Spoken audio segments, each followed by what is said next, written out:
ধন্যবাদ জ্ঞাপন কৰিছোঁ আৰু এতিয়া আমি আগবাঢ়িছোঁ সম্বৰ্ধনা অনুষ্ঠানটিলৈ। প্ৰথমতে বিভাগৰ তৰফৰ পৰা আমি সম্বৰ্ধনা জনাবলৈ লৈছোঁ আমাৰ আজিৰ অনুষ্ঠানৰ মুখ্য অতিথি অসমৰ মাননীয় মুখ্যমন্ত্ৰী শ্ৰীযুত সৰ্বানন্দ সোণোৱাল ডাঙৰীয়া।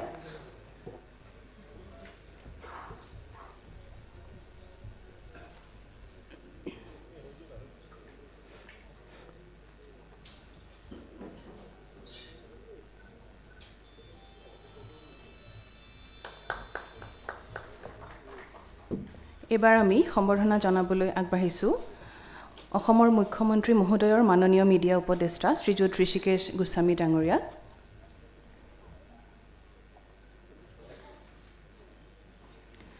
আমাৰ আজি প্ৰেছ দিৱসৰ নিৰ্দিষ্ট বক্তা তেজপুৰ কেন্দ্ৰীয় বিশ্ববিদ্যালয়ৰ গণসংযোগ বিভাগৰ মুৰব্বী অধ্যাপিকা ডক্টৰ জয়া চক্ৰৱৰ্তী বাইদেউলৈ এইবাৰ আমি সম্বৰ্ধনা জ্ঞাপন কৰিছোঁ। ইয়াৰ লগে লগে আমি সম্বৰ্ধনা জনাবলৈ বিচাৰিছোঁ আমাৰ বিভাগৰ মাননীয় আয়ুক্ত সচিব শ্ৰীযুত প্ৰীতম শইকীয়া ডাঙৰীয়ালৈ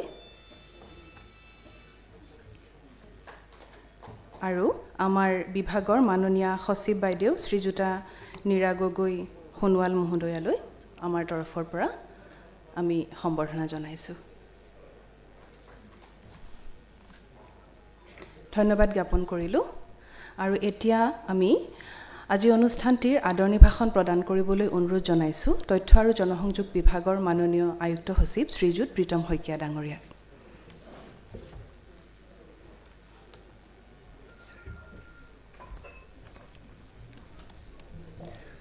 নমস্কাৰ। আমি সকলোৱে জানো যে প্ৰথম প্ৰেছ আয়োগৰ পৰামৰ্শ মৰ্মে ভাৰতত এক মুক্ত আৰু দায়বদ্ধ সংবাদ মাধ্যমৰ সূচনা কৰিবলৈ 16 নৱেম্বৰ 1966 তাৰিখে প্ৰেছ কাউন্সিল অফ ইণ্ডিয়া স্থাপন কৰা হৈছিল। তেতিয়াৰ পৰা আজিলৈকে এই প্ৰেছ কাউন্সিলে নিজৰ নীতি আদৰ্শ অক্ষুণ্ণ ৰাখি সমগ্ৰ দেশতে সংবাদ মাধ্যমৰ কাণ্ডাৰী ৰূপে নিজৰ পৰিচয় দাঙি ধৰিছে। অসম চৰকাৰৰ তথ্য আৰু জনসংযোগ বিভাগেও ৰাজ্যখনৰ সংবাদ ক্ষেত্ৰখনৰ সৈতে চিৰদিন এক সৌহাৰ্দ্যপূৰ্ণ সম্পৰ্ক ৰক্ষা কৰি আহিছে। 16 নৱেম্বৰৰ দিনটোত সেয়েহে সমগ্ৰ দেশৰ লগতে প্ৰতি বছৰে বিভাগৰ তৰফৰ পৰাও ৰাজ্যিক ভিত্তিত ৰাষ্ট্ৰীয় প্ৰেছ দিৱসৰ আয়োজন কৰি অহা হৈছে। এই অনুষ্ঠানলৈ একোগৰাকী প্ৰসিদ্ধ বক্তাক নিমন্ত্ৰণ কৰি আনি এলানি বক্তৃতাৰ আয়োজন কৰাৰ লগতে ৰাজ্যখনৰ বিশিষ্ট সাংবাদিক একেখন মঞ্চতে সম্বৰ্ধনাও জনোৱা হয়। প্ৰতি বছৰৰ দৰে এইবেলিও তথ্য আৰু জনসংযোগ বিভাগৰ দ্বাৰা ৰাজ্যিক ভিত্তিত ৰাষ্ট্ৰীয় প্ৰেছ দিৱসৰ আয়োজন কৰা হৈছে। পোনপ্ৰথমতে আমাৰ নিমন্ত্ৰণ ৰক্ষা কৰি আজি অনুষ্ঠানটিৰ মুখ্য অতিথিৰ আসন গ্ৰহণ কৰাৰ বাবে অসমৰ মাননীয় মুখ্যমন্ত্ৰী মহোদয়লৈ কৃতজ্ঞতা আৰু আদৰণি জনাইছোঁ। ৰাজ্যিক ভিত্তিত আয়োজিত ৰাষ্ট্ৰীয় প্ৰেছ দিৱসৰ এই সমগ্ৰ অনুষ্ঠানটোৰ প্ৰতিটো স্তৰতে আমাৰ নিদৰ্শন আৰু মুখ্যমন্ত্ৰী মহোদয়ৰ মাননীয় মিডিয়া উপদেষ্টা শ্ৰীযুত ঋষিকেশ গোস্বামী দেৱক এই অনুষ্ঠানটিলৈ আমি স্বাগতম জনাইছোঁ। কোভিড মহামাৰীৰ যি ভয়াৱহ পৰিৱেশৰ মাজৰে সমগ্ৰ বিশ্ববাসীয়ে বাট বুলিছে, এই সময়ত অগ্ৰণী যুঁজাৰু হিচাপে নিৰলসভাৱে কাম কৰা বিভাগ, অনুষ্ঠান আৰু ব্যক্তিসকলৰ লগতে সংবাদ মাধ্যমৰ কৰ্মীসকলে যি নিষ্ঠা আৰু সততাৰে তেওঁলোকৰ কৰ্ম সম্পাদন কৰি আছে, তাৰ বাবে আমি তেওঁলোকৰ শলাগ ল'বই লাগিব। গণতন্ত্ৰৰ চতুৰ্থ স্তম্ভটোৰ অতন্ত্ৰ প্ৰহৰীস্বৰূপে সংবাদ মাধ্যমে চিৰদিন আমাক সত্যৰ বাট দেখুৱাই আহিছে। স্বাধীনতা সংগ্ৰামৰ পৰা আৰম্ভ কৰি যুদ্ধ বিগ্ৰহ, প্ৰাকৃতিক দুৰ্যোগ, সংঘৰ্ষ অথবা জৰুৰী অৱস্থা সকলো সময়তে আমি প্ৰকৃত খবৰবোৰ জানিবলৈ সংবাদ মাধ্যমৰ দ্বাৰাস্থ হৈছোঁ। কোভিড-19 আতংকময় সময়ছোৱাত সংবাদ মাধ্যমৰ গুৰুত্বপূৰ্ণ ভূমিকাৰ ওপৰত ৰেখাপাত কৰিয়ে এইবেলি ৰাষ্ট্ৰীয় প্ৰেছ দিৱসৰ মূল বিষয় নিৰ্ধাৰণ কৰা হৈছে সংবাদ মাধ্যমৰ ওপৰত কোভিড-19 মহামাৰীৰ প্ৰভাৱ আৰু এই সময়ত সংবাদ মাধ্যমৰ ভূমিকা। আজি অনুষ্ঠানটিত এই বিষয়ৰ ওপৰত আলোকপাত কৰি মূল ভাষণ প্ৰদান কৰিবলৈ আমি নিমন্ত্ৰণ কৰি আনিছোঁ তেজপুৰ বিশ্ববিদ্যালয়ৰ গণসংযোগ বিভাগৰ মুৰব্বী অধ্যাপিকা জয়া চক্ৰৱৰ্তীক। তেখেতকো আমি এই অনুষ্ঠানলৈ সাদৰেৰে আদৰিছোঁ। প্ৰতি বছৰৰ দৰে এইবাৰো অসম চৰকাৰৰ তৰফৰ পৰা ৰাজ্যখনৰ কেইবাগৰাকীমান বিশিষ্ট সাংবাদিক সম্বৰ্ধনা জনাবলৈ বিচৰা হৈছে। এই সন্মান গ্ৰহণ কৰিবলৈ আমাৰ বিভিন্ন জিলাৰ পৰা আহি সভাত উপস্থিত হোৱা প্ৰতিগৰাকী আমন্ত্ৰিত সংবাদসেৱীলৈ এইখিনিতে আমি উষ্ম আদৰণি জনাইছোঁ। আজিৰ অনুষ্ঠানত জ্যেষ্ঠ সাংবাদিক আৰু বুদ্ধিজীৱীসকলে সভাৰ আসন শুৱনি কৰিছে। তেখেতসকলকো আমি আমাৰ সভালৈ স্বাগতম জনাইছোঁ। লগতে বিভিন্ন সংবাদ মাধ্যমৰ যিসকল প্ৰতিনিধি ইয়াত উপস্থিত হৈছে সকলোকে আমি ৰাষ্ট্ৰীয় প্ৰেছ দিৱসৰ ওলগ জনাইছোঁ। তেওঁলোকক আমি আদৰিছোঁ। সৰ্বশেষত আমাৰ সচিব নীৰা গগৈ সোণোৱাল, সঞ্চালক শ্ৰী অনুপম চৌধুৰী সমন্বিতে সকলো বিষয়া কৰ্মচাৰীক আদৰণি জনাই মোৰ আদৰণি ভাষণ সামৰিছোঁ। ধন্যবাদ। ধন্যবাদ জনাইছোঁ ছাৰ। ৰাষ্ট্ৰীয় প্ৰেছ দিৱস উপলক্ষে তথ্য আৰু জনসংযোগ বিভাগৰ দ্বাৰা এখনি স্মৃতিগ্ৰন্থ প্ৰকাশ কৰি উলিওৱা হৈছে। এইবাৰ আমি স্মৃতিগ্ৰন্থ উন্মোচনী অনুষ্ঠানটিলৈ আগবাঢ়িবলৈ বিচাৰিছোঁ। অসমৰ মাননীয় মুখ্যমন্ত্ৰী মহোদয়কে ধৰি আমাৰ সন্মানীয় অতিথিসকলক অনুৰোধ জনাইছোঁ এই স্মৃতিগ্ৰন্থখনি উন্মোচন কৰিবলৈ।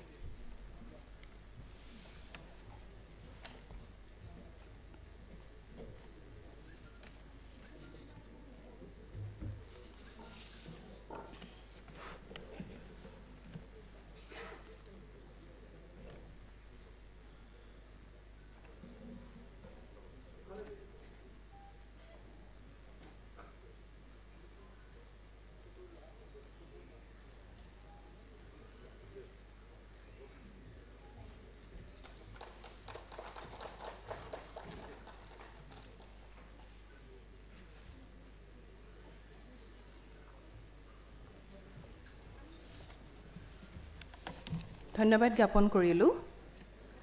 আজিৰ অনুষ্ঠানটিৰ বিশিষ্ট অতিথি অসমৰ মুখ্যমন্ত্ৰী মহোদয়ৰ মাননীয় মিডিয়া উপদেষ্টা শ্ৰীযুত ঋষিকেশ গোস্বামী ডাঙৰীয়াক এইবাৰ আমি তেখেতৰ ভাষণ প্ৰদান কৰিবলৈ অনুৰোধ জনাইছোঁ।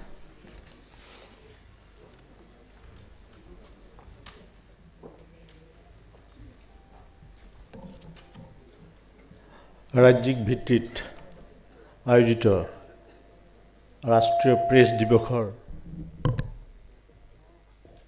আজিৰ এই মুকলি সভাত উপস্থিত অসমৰ সন্মানীয় মুখ্যমন্ত্ৰী শ্ৰীযুত সৰ্বানন্দ সোণোৱাল ডাঙৰীয়া, মঞ্চত উপবিষ্ট আজিৰ সভাৰ নিৰ্দিষ্ট বক্তা জয়া চক্ৰৱৰ্তী ডাঙৰীয়ানী, আয়ুক্তৰ সচিব প্ৰীতম শইকীয়া, সচিব নীৰা সোণোৱাল, সঞ্চালক অনুপম চৌধুৰী, আমাৰ সন্মুখত বহি থকা ৰূপম গোস্বামী ডাঙৰীয়াকে আদি কৰি বিভিন্ন সংবাদ মাধ্যমৰ সন্মানীয় সম্পাদকসকল, যিসকল জ্যেষ্ঠ সাংবাদিক আমাৰ মাজত উপস্থিত আছে, আমি তেওঁসকলক সম্বৰ্ধনা জনাবলৈ ইয়ালৈ নিমন্ত্ৰণ জনাইছোঁ।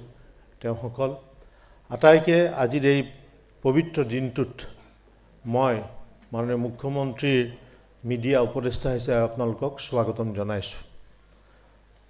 আজিৰ এই সভাত মাননীয় মুখ্যমন্ত্ৰী আৰু জয়া চক্ৰৱৰ্তী ডাঙৰীয়া নিয়ে বিষয়ৰ ওপৰত বক্তব্য দাঙি ধৰিব। মই দীঘলীয়া বক্তব্য নিদিওঁ। আপোনালোকে ইয়াত উপস্থিত হোৱাৰ কাৰণে পুনৰবাৰ ধন্যবাদ জনাইছোঁ।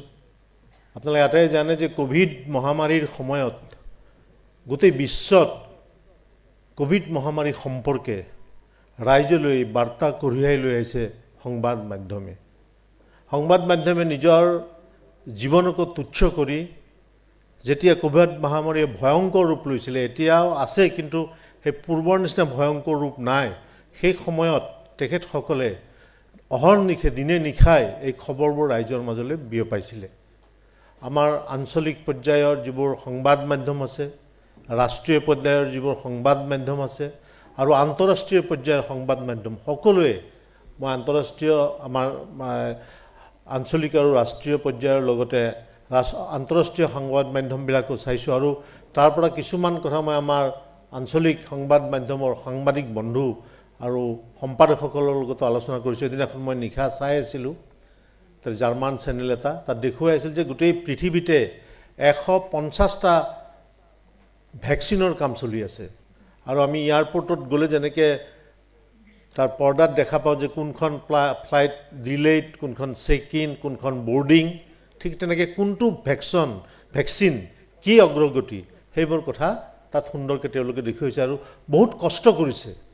তাৰ কাৰণে বহুত সাংবাদিকে প্ৰাণো হেৰুৱাবলগীয়া হৈছে। তেওঁলোকৰ বিদেশ আত্মাৰ প্ৰতি মই মোৰ সশ্ৰদ্ধ প্ৰণিপাত জনাইছোঁ, কাৰণ নিজৰ জীৱনক তুচ্ছ কৰি ডাক্তৰসকলৰ দৰে নাৰ্ছসকলৰ দৰে আশাকৰ্মীসকলৰ দৰে পুলিচসকলৰ দৰে চাফাই কৰ্মীসকলৰ দৰে সাংবাদিক বন্ধুসকলেও তেওঁলোকৰ জীৱনক তুচ্ছ কৰি আপোনাৰ মাজলৈ খবৰ বিয়পাই দিছে যিয়ে নহওক আজি এই দিনটোত গোটেই অসমতে আমাৰ সংবাদ মাধ্যমৰ বন্ধুসকলক সন্মান জনোৱাৰ বিভিন্ন প্ৰেছ ক্লাবে স্থানীয় ভিত্তিত আয়োজন কৰিছে তেওঁলোকলৈকো মই মোৰ আন্তৰিক শুভেচ্ছা জ্ঞাপন কৰিছোঁ আৰু গোটেই জীৱনজোৰা বিভিন্ন কষ্ট আৰু সাধনাৰ ফলত কৃচ্ছ সাধনৰ ফলত আজি সংবাদ মাধ্যম আহি এই অৱস্থাত উপনীত হৈছে ভাৰতবৰ্ষৰ যেতিয়া স্বাধীনতা সংগ্ৰাম হৈছিল সেই স্বাধীনতা সংগ্ৰামৰ যিবোৰ সংগ্ৰামী প্ৰত্যেকজনে এই স্বাধীনতা সংগ্ৰামৰ সংগ্ৰামীসকলে মহাত্মা গান্ধীৰ পৰা আৰম্ভ কৰি বিভিন্নজন কিন্তু চৰ্দাৰ বল্লভভাই পেটেল লালা লাজপত ৰয় মৌলানা আব্দুল কালাম আজাদ প্ৰত্যেকে সংবাদ মাধ্যমৰ এডিটৰ আছিলে মহাত্মা গান্ধী যেনেকৈ য়ং ইণ্ডিয়াৰ আছিলে আৰু তেওঁলোকৰ সেই কণ্ট্ৰিবিউশ্যনটো আছিল আৰু গোটেই ভাৰতবৰ্ষত সংবাদ মাধ্যমক এক নতুন মাত্ৰা প্ৰদান কৰিছিল ৰাজা ৰামমোহন ৰায় আপোনালোকে জানে সতীদাহ প্ৰথাৰ বিৰুদ্ধে তেওঁ যিধৰণে মাত মাতিছিল আৰু সেই গোটেই কথাটোতে সংবাদ মাধ্যমৰ মাজেদি মানুহক বিয়পাই দিছিল আৰু সংবাদ মাধ্যমে কেনেকৈ আমি জানো এটা বাক্য সকলোৱে যে পেন ইজ মাইটাৰ দেন শ্বৰ্ড তৰোৱালতকৈ কলমৰ শক্তি সাংঘাতিক কিন্তু মই সেই শক্তি প্ৰয়োগ কৰোঁতে আমি খুব সাৱধান হ'ব লাগিব যদি আমি সাৱধান নহওঁ তেতিয়াহ'লে কেতিয়াবা কোৰ্টত যেনেকৈ জাজে কয় যে কেইবাজনো অপৰাধী বাচি যাব পাৰে কিন্তু এজন নিৰপৰাধী যাতে শাস্তি ভোগ কৰিবলগীয়া নহয় সেই দিশটো আমি চাব লাগিব যিয়েই নহওক আমাৰ অসমত সাংবাদিকসকলৰ কাৰণে বৰ্তমান চৰকাৰখনে কি আঁচনি গ্ৰহণ কৰিছে মই নতুনকৈ আৰু কোৱাৰ প্ৰয়োজন নাই আপোনালোকে জানে সাংবাদিকসকলক যথেষ্ট পৰিমাণে সন্মান দি পেলাই আন্তৰিকতাৰে মাননীয় মুখ্যমন্ত্ৰী সৰ্বানন্দ সোণোৱাল ডাঙৰীয়াৰ নেতৃত্বত কাম কৰা হৈছে মোৰ বিভিন্ন ছিনিয়ৰ সাংবাদিকসকল ইয়াত বহি আছে দেখিছোঁ মই প্ৰাণজিৎ শইকীয়া আছে কাৰ্জি আছে আমাৰ টাইমছ অফ ইণ্ডিয়াৰ প্ৰবীণ শইকীয়া ৰবিশংকৰ ৰবি ইকনমিক টাইমছৰ আছে আমাৰ বিকাশ সিং কেশৱ কলিতা গোটেইবিলাক আছে ইয়াত গতিকে আমি আন্তৰিকতাৰে গোটেই বিষয়টো আগবাঢ়ি নিবলৈ যত্ন কৰিছোঁ কাৰণ আমাৰ গোটেই এটা আগৰ পৰাই সুসম্পৰ্ক আছে গতিকে অদূৰ ভৱিষ্যতে আৰু সাংবাদিকসকলৰ কাৰণে কিবা কৰণীয় থাকিলে নিশ্চিতভাৱে আপোনালোকে আমাক অনাগত দিনত উপদেশ দিব পৰামৰ্শ দিব আৰু সেই পৰামৰ্শৰ ভিত্তিত সমাজৰ এই বিবেকস্বৰূপ 4 ষ্টেট যাক কোৱা হয় ইংলেণ্ডৰ শিল্পৰ বিপ্লৱৰ সময়ত লণ্ডনৰ পাৰ্লিয়ামেণ্টত এই শব্দ উচ্চাৰিত হৈছিল যে চতুৰ্থ স্তম্ভ বহি আছে গেলেৰীত এই প্ৰথম শিল্প বিপ্লৱৰ সময়ত চতুৰ্থ স্তম্ভৰ কথাটো উচ্চাৰিত হৈছিলে গতিকে এইবোৰ ইতিহাস কোৱাৰ আজি দিন নহয় পুনৰবাৰ এই পবিত্ৰ দিনত আপোনালোক আটাইকে মই ইয়াত স্বাগতম জনাইছোঁ শুভেচ্ছা জনাইছোঁ আৰু আটাইয়ে সুস্থ শৰীৰে আৰু নিৰোগী হৈ অনাগত দিনত জাতিৰ সেৱাৰ কাৰণে আপোনালোকে নিজকে উৎসৰ্গ কৰিব আশা কৰিছোঁ কাৰণ ইয়াত যিটো গীত পৰিৱেশন কৰা হৈছে DIPR পৰা তাত কৈছে যে সাংবাদিকসকলৰ লক্ষ্য আৰু উদ্দেশ্য হৈছে দেশৰ প্ৰগতি গতিকে দেশৰ চৰকাৰৰ কাম প্ৰগতি কৰা আৰু সাংবাদিকৰ কাম দেশৰ প্ৰগতি কৰা খালি পদ্ধতিটো ভিন্ন পদ্ধতিটো বেলেগ কিন্তু মূল লক্ষ্য এটাই গতিকে সেই লক্ষ্যত আপোনালোকে উপনীত হওক সাৰ্থক হওক আৰু আটাইয়ে পুনৰ নিৰোগী আৰু সুস্থ শৰীৰে থাকক মই সৰ্বমংগলময়ৰ ওচৰত সেই প্ৰাৰ্থনাকে জনাই মই মোৰ বক্তব্য সামৰিছোঁ ধন্যবাদ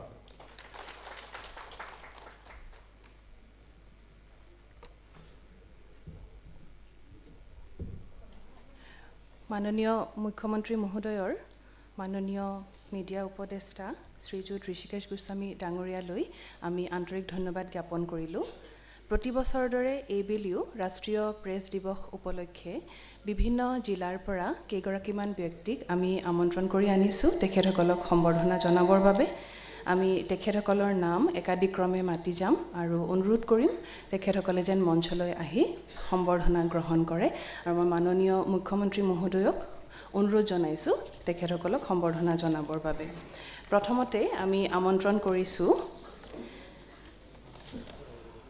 বৰ্ষীয়ান সাহিত্যিক আমাৰ সকলোৰে অতি শ্ৰদ্ধাৰ পদ্মশ্ৰী এলি আহমেদ বাইদেউক মঞ্চলৈ আমন্ত্ৰণ জনাইছোঁ আৰু সম্বৰ্ধনা পত্ৰখন মই পাঠ কৰিবলৈ লৈছোঁ সম্বৰ্ধনা পত্ৰ প্ৰতি পদ্মশ্ৰী এলি আহমেদ চানমাৰী গুৱাহাটী আন্তৰিক অভিনন্দন গ্ৰহণ কৰিব অসমৰ সাহিত্য আৰু সংস্কৃতিৰ জগতখনৰ এগৰাকী অগ্ৰণী ব্যক্তি হিচাপে বিগত কেইবা দশক ধৰি মূল্যৱান সৃষ্টিৰাজিৰে সমাজ সংস্কৃতিৰ প্ৰতি আপুনি প্ৰশংসনীয় অৱদান আগবঢ়াই আহিছে। সাহিত্যৰ ক্ষেত্ৰখনত আপোনাৰ এনে একনিষ্ঠ প্ৰচেষ্টাৰ স্বীকৃতি স্বৰূপে বহু অনুষ্ঠান প্ৰতিষ্ঠানে বিভিন্ন সময়ত আপোনাক সন্মানিত কৰি আহিছে। এগৰাকী বিশিষ্ট সাহিত্যিক তথা সমাজ সচেতন ব্যক্তি হিচাপে সমাজ জীৱনৰ প্ৰতি নিৰলসভাৱে আগবঢ়োৱা আপোনাৰ অক্লান্ত অৱদানৰ বাবে কৃতজ্ঞতা স্বৰূপে ৰাষ্ট্ৰীয় প্ৰেছ দিৱস 2020 এই পবিত্ৰ দিনটোত আপোনাক সম্বৰ্ধনা জনাবলৈ পাই আমি অতিশয় গৌৰৱবোধ কৰিছোঁ। আপোনাৰ সুস্বাস্থ্য আৰু সুদীৰ্ঘ জীৱন কামনা কৰিলোঁ। অনুপম চৌধুৰী ACS সঞ্চালক তথ্য আৰু জনসংযোগ অসম, প্ৰীতম শইকীয়া IAS আয়ুক্ত সচিব তথ্য আৰু জনসংযোগ বিভাগ অসম 16 নৱেম্বৰ 2020।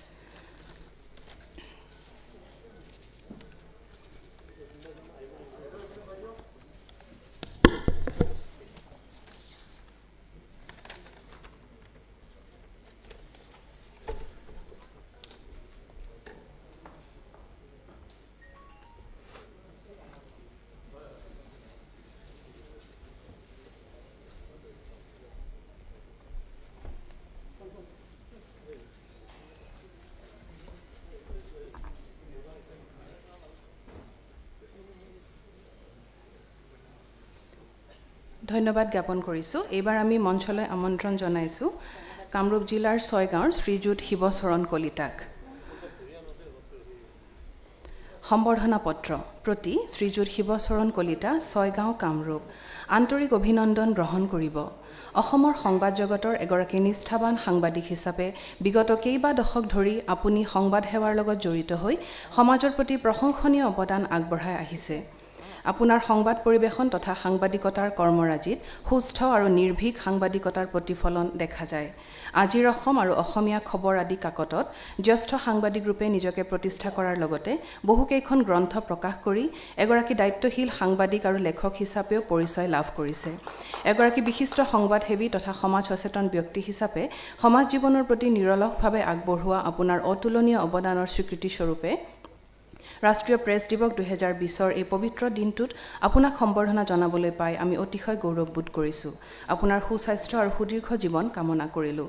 অনুপম চৌধুৰী ACS সঞ্চালক তথ্য আৰু জনসংযোগ অসম, প্ৰীতম শইকীয়া IAS আয়ুক্ত সচিব তথ্য আৰু জনসংযোগ বিভাগ অসম 16 নৱেম্বৰ 2020।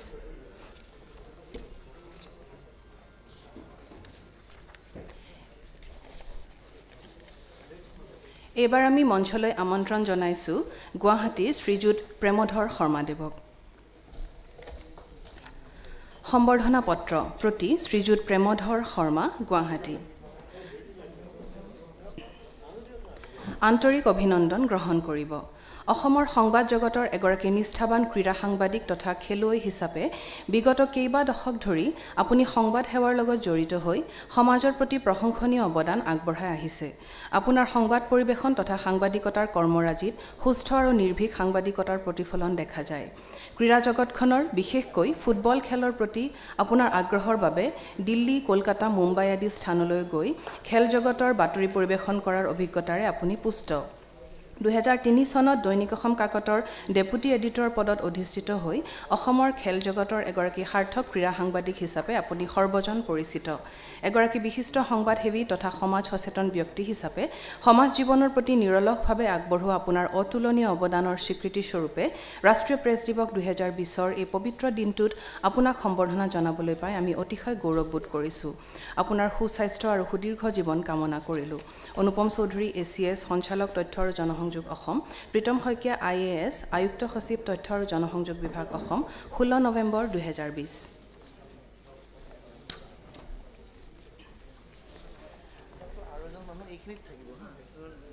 এইবাৰ আমি মঞ্চলৈ আমন্ত্ৰণ জনাইছোঁ গুৱাহাটীৰ ফটাশিল মানপাৰাৰ শ্ৰীযুত মহেশ চন্দ্ৰ মেধি ডাঙৰীয়াক।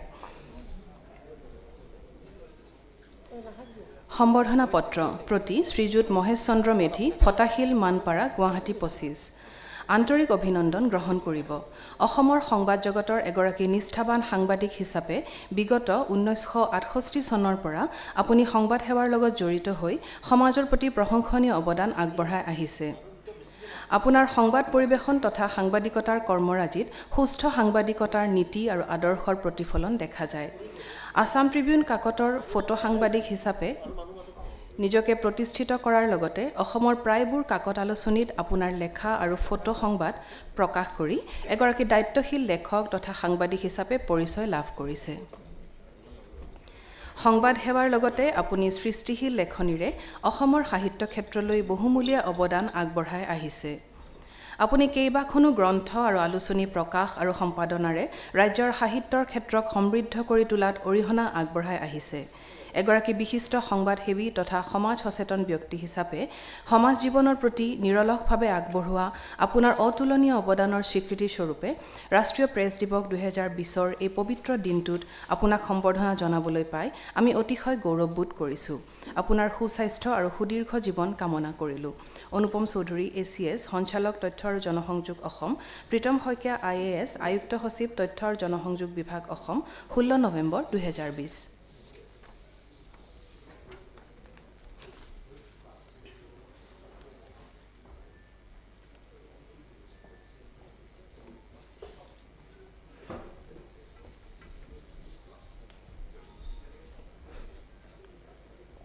এইবাৰ আমি মঞ্চলৈ আমন্ত্ৰণ জনাইছোঁ কামৰূপ জিলাৰ ৰঙিয়াৰ শ্ৰীযুত তাপস সমাদ্দাৰ ডাঙৰীয়াক। সম্বৰ্ধনা পত্ৰ প্ৰতি শ্ৰীযুত তাপস সমাদ্দাৰ, ষ্টেচন ৰোড, ৰঙিয়া, কামৰূপ। আন্তৰিক অভিনন্দন গ্ৰহণ কৰিব। অসমৰ সাংবাদিক জগতৰ এগৰাকী নিষ্ঠাবান সাংবাদিক হিচাপে 1990 চনৰ পৰা আপুনি সংবাদ সেৱাৰ লগত জড়িত হৈ সমাজৰ প্ৰতি প্ৰশংসনীয় অৱদান আগবঢ়াই আহিছে। আপোনাৰ সংবাদ পৰিৱেশন তথা সাংবাদিকতাৰ কৰ্মৰাজিত সুস্থ আৰু নিৰ্ভীক সাংবাদিকতাৰ প্ৰতিফলন দেখা যায়। অসমীয়া খবৰ কাকতত জন্মলগ্নৰে পৰা জড়িত থকাৰ লগতে অসমৰ আগশাৰীৰ ইংৰাজী, বাংলা আদি কাকতৰ জ্যেষ্ঠ সাংবাদিক হিচাপে নিৰ্ভীক সাংবাদিকতাৰ পৰিচয় দি আহিছে। সাংবাদিকতাৰ ক্ষেত্ৰখনত আপোনাৰ এনে একনিষ্ঠ প্ৰচেষ্টাৰ স্বীকৃতি স্বৰূপে ৰাজ্যৰ বহু প্ৰতিষ্ঠিত প্ৰতিষ্ঠানে বিভিন্ন সময়ত আপোনাক সন্মানিত কৰি আহিছে। এগৰাকী বিশিষ্ট সংবাদসেৱী তথা সমাজ সচেতন ব্যক্তি হিচাপে সমাজ জীৱনৰ প্ৰতি নিৰলসভাৱে আগবঢ়োৱা আপোনাৰ অতুলনীয় অৱদানৰ স্বীকৃতি স্বৰূপে ৰাষ্ট্ৰীয় প্ৰেছ দিৱস 2020 এই পবিত্ৰ দিনটোত আপোনাক সম্বৰ্ধনা জনাবলৈ পাই আমি অতিশয় গৌৰৱবোধ কৰিছোঁ। আপোনাৰ সুস্বাস্থ্য আৰু সুদীৰ্ঘ জীৱন কামনা কৰিলোঁ। অনুপম চৌধুৰী ACS সঞ্চালক তথ্য আৰু জনসংযোগ অসম, প্ৰীতম শইকীয়া IAS আয়ুক্ত সচিব তথ্য আৰু জনসংযোগ বিভাগ অসম, 16 নৱেম্বৰ 2020। এইবাৰ আমি মঞ্চলৈ আমন্ত্ৰণ জনাইছোঁ বঙাইগাঁও বৰপাৰাৰ শ্ৰীযুত ৰঞ্জিত কুমাৰ শৰ্মা ডাঙৰীয়াক। সম্বৰ্ধনা পত্ৰ প্ৰতি শ্ৰীযুত ৰঞ্জিত কুমাৰ শৰ্মা, বৰপাৰা, বঙাইগাঁও। আন্তৰিক অভিনন্দন গ্ৰহণ কৰিব। অসমৰ সংবাদ জগতৰ এগৰাকী নিষ্ঠাবান সাংবাদিক হিচাপে 1995 চনৰ পৰা আপুনি সংবাদ সেৱাৰ লগত জড়িত হৈ সমাজৰ প্ৰতি প্ৰশংসনীয় অৱদান আগবঢ়াই আহিছে। আপোনাৰ সংবাদ পৰিৱেশন তথা সাংবাদিকতাৰ কৰ্মৰাজিত সুস্থ আৰু নিৰ্ভীক সাংবাদিকতাৰ প্ৰতিফলন দেখা যায়। অসমীয়া প্ৰতিদিন কাকতৰ বঙাইগাঁৱৰ স্থানীয় সংবাদদাতা আৰু পিছলৈ একেখন কাকতৰ জ্যেষ্ঠ ষ্টাফ ৰিপৰ্টাৰ হিচাপে সুদীৰ্ঘদিন কাম কৰি বঙাইগাঁৱৰ সমস্যাৰাজিক সঠিক ৰূপত বাতৰি কাকতত পৰিৱেশন কৰি এগৰাকী দায়িত্বশীল সাংবাদিক হিচাপে নিজকে পৰিচয় দি আহিছে। এগৰাকী বিশিষ্ট সংবাদসেৱী তথা সমাজ সচেতন ব্যক্তি হিচাপে সমাজ জীৱনৰ প্ৰতি নিৰলসভাৱে আগবঢ়োৱা আপোনাৰ অতুলনীয় অৱদানৰ স্বীকৃতি স্বৰূপে ৰাষ্ট্ৰীয় প্ৰেছ দিৱস 2020 পবিত্ৰ দিনটোত আপোনাক সম্বৰ্ধনা জনাবলৈ পাই আমি অতিশয় গৌৰৱবোধ কৰিছোঁ। আপোনাৰ সুস্বাস্থ্য আৰু সুদীৰ্ঘ জীৱন কামনা কৰিলোঁ। অনুপম চৌধুৰী ACS সঞ্চালক তথ্য আৰু জনসংযোগ অসম, প্ৰীতম শইকীয়া IAS আয়ুক্ত সচিব তথ্য আৰু জনসংযোগ বিভাগ অসম, 16 নৱেম্বৰ 2020। এইবাৰ আমি মঞ্চলৈ আমন্ত্ৰণ জনাইছোঁ বঙাইগাঁও বৰপাৰাৰ শ্ৰীযুত কুঞ্জমোহন ৰায় ডাঙৰীয়াক। সম্বৰ্ধনা পত্ৰ প্ৰতি শ্ৰীযুত কুঞ্জমোহন ৰায়, বৰপাৰা, বঙাইগাঁও। আন্তৰিক অভিনন্দন গ্ৰহণ কৰিব।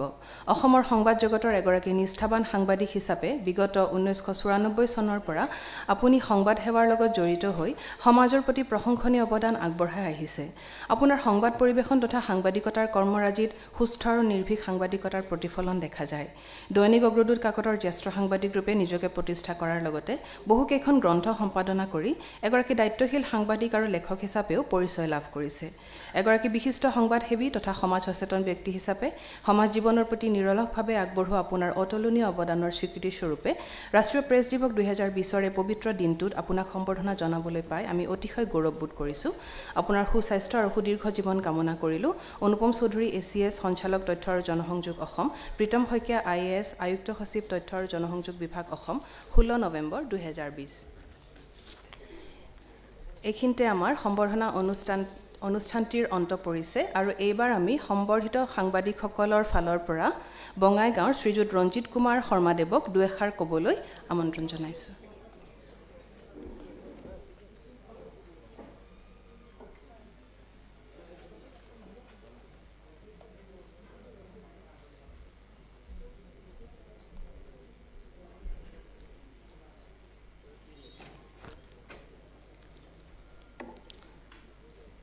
অসম চৰকাৰৰ মাননীয় মুখ্যমন্ত্ৰী সৰ্বানন্দ সোণোৱালদেৱ, তেওঁৰ প্ৰেছ উপদেষ্টা, জনসংযোগ বিভাগৰ আয়ুক্ত সচিব, জনসংযোগ বিভাগৰ সঞ্চালক মহোদয়, জনসংযোগ বিভাগৰ সচিব আৰু আজিৰ এই অনুষ্ঠানৰ মুখ্য বক্তা জয়া চক্ৰৱৰ্তী বাইদেউ। প্ৰথমতে মই আপোনালোক সকলোলৈকে ধন্যবাদ জ্ঞাপন কৰিছোঁ। আজিৰ আমাক ইয়াত মাতি আমাক সম্বৰ্ধনা জনাই সন্মানিত কৰাৰ বাবে অসম চৰকাৰ, আমাৰ মুখ্যমন্ত্ৰী সৰ্বানন্দ সোণোৱালদেৱ, তেওঁৰ প্ৰেছ উপদেষ্টা গোস্বামীদেৱ, জনসংযোগ বিভাগৰ বিভিন্ন বিষয়া কৰ্মচাৰীকে আদি কৰি সকলোকে মোৰ আন্তৰিক কৃতজ্ঞতা আৰু ধন্যবাদ জ্ঞাপন কৰিছোঁ। আজি যিটো বিষয় আমাৰ বাইদেৱে ক'ব, মই মাত্ৰ 2 মিনিট দুটা কথা কওঁ। কোভিডে সকলো ক্ষেত্ৰতে প্ৰভাৱ পেলাইছে, সংবাদ মাধ্যমতো প্ৰভাৱ পেলাইছে, সাংবাদিকসকলৰ ওপৰতো প্ৰভাৱ পেলাইছে। তাৰ উদাহৰণ কেইবাগৰাকী সাংবাদিক কোভিডত আক্ৰান্ত হৈছে। বাতৰি সংগ্ৰহ কৰাৰ কাৰণেই হওক বা নিজৰ দায়িত্ব পালন কৰাৰ ক্ষেত্ৰতেই হওক আগবাঢ়ি গৈ তেওঁলোক আক্ৰান্ত হৈছিলে।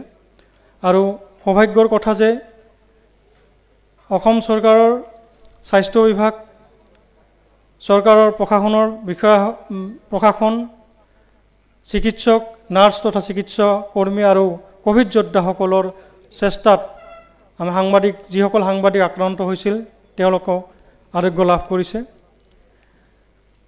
সংবাদ ক্ষেত্ৰতো কোভিডে প্ৰভাৱ পেলাইছিলে।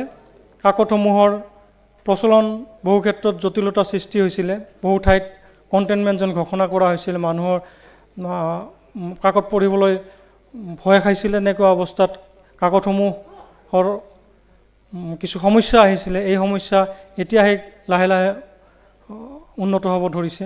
যি কি নহওক, এই সমস্যাবোৰ আমি পাৰ কৰিছোঁ আৰু পাৰ কৰাৰ এই যে আজিৰ এটা অৱস্থা পাইছে তাত সাংবাদিকসকলৰ ভূমিকাও আছে। আৰু এই কোভিডৰ সময়ত সাংবাদিকসকলে যথেষ্টখিনি কৰিছে। অকল বাতৰি পৰিৱেশনেই নহয়, মই ব্যক্তিগত অভিজ্ঞতাৰ পৰাই কওঁ যে যেতিয়া বহিৰাজ্যৰ পৰা আমাৰ তাত বহিৰাজ্যত কাম কৰা লোকসকল অসমলৈ ঘূৰি আহিল, তাত চিকিৎসাৰ বাবে যোৱা লোকসকল অসমলৈ ঘূৰি আহিলে, তেওঁলোকক বেলেগকৈ ৰখাৰ ব্যৱস্থা কৰা হৈছিল। কিন্তু তৎসত্ত্বেও কেতিয়াবা কিছু ব্যক্তি গাঁৱত সোমাই পৰিছিল। আৰু এই যে গাঁৱত খবৰ নিদাকে বা মনে মনে বা যেনেকৈ আহি গাঁৱত সোমাই পৰা বা বিভিন্ন ঠাইত সোমাই পৰা কিছু ব্যক্তি, সেই অঞ্চলৰ মানুহে কিন্তু প্ৰথমতে বেছিভাগ সাংবাদিককে প্ৰথমতে খবৰটো দিয়ে। আৰু ব্যক্তিগত অভিজ্ঞতাৰ পৰা কওঁ, এই সাংবাদিকসকলে বাতৰি পৰিৱেশনৰ উপৰি এই খবৰবোৰ প্ৰশাসনক জনাইছিলে।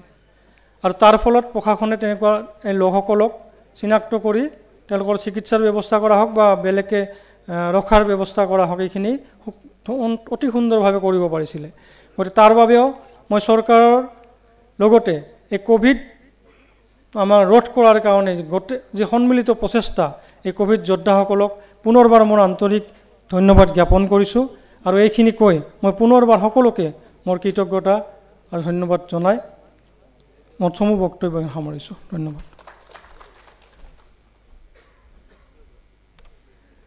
শ্ৰীযুত ৰঞ্জিত কুমাৰ শৰ্মাদেৱলৈ আন্তৰিক ধন্যবাদ জ্ঞাপন কৰিলোঁ। ৰাষ্ট্ৰীয় প্ৰেছ দিৱস উপলক্ষে এইবাৰৰ মূল বিষয় নিৰ্ধাৰণ কৰা হৈছে সংবাদ মাধ্যমৰ ওপৰত কোভিড-19 মহামাৰীৰ প্ৰভাৱ আৰু এই সময়ত সংবাদ মাধ্যমৰ ভূমিকা। এই শীৰ্ষক বক্তৃতা আগবঢ়াবলৈ আমি আমন্ত্ৰণ কৰি আনিছোঁ তেজপুৰ কেন্দ্ৰীয় বিশ্ববিদ্যালয়ৰ গণসংযোগ বিভাগৰ মুৰব্বী অধ্যাপিকা ডক্টৰ জয়া চক্ৰৱৰ্তী বাইদেউক এতিয়া তেখেতৰ বক্তব্য প্ৰদান কৰিবলৈ অনুৰোধ জনাইছোঁ।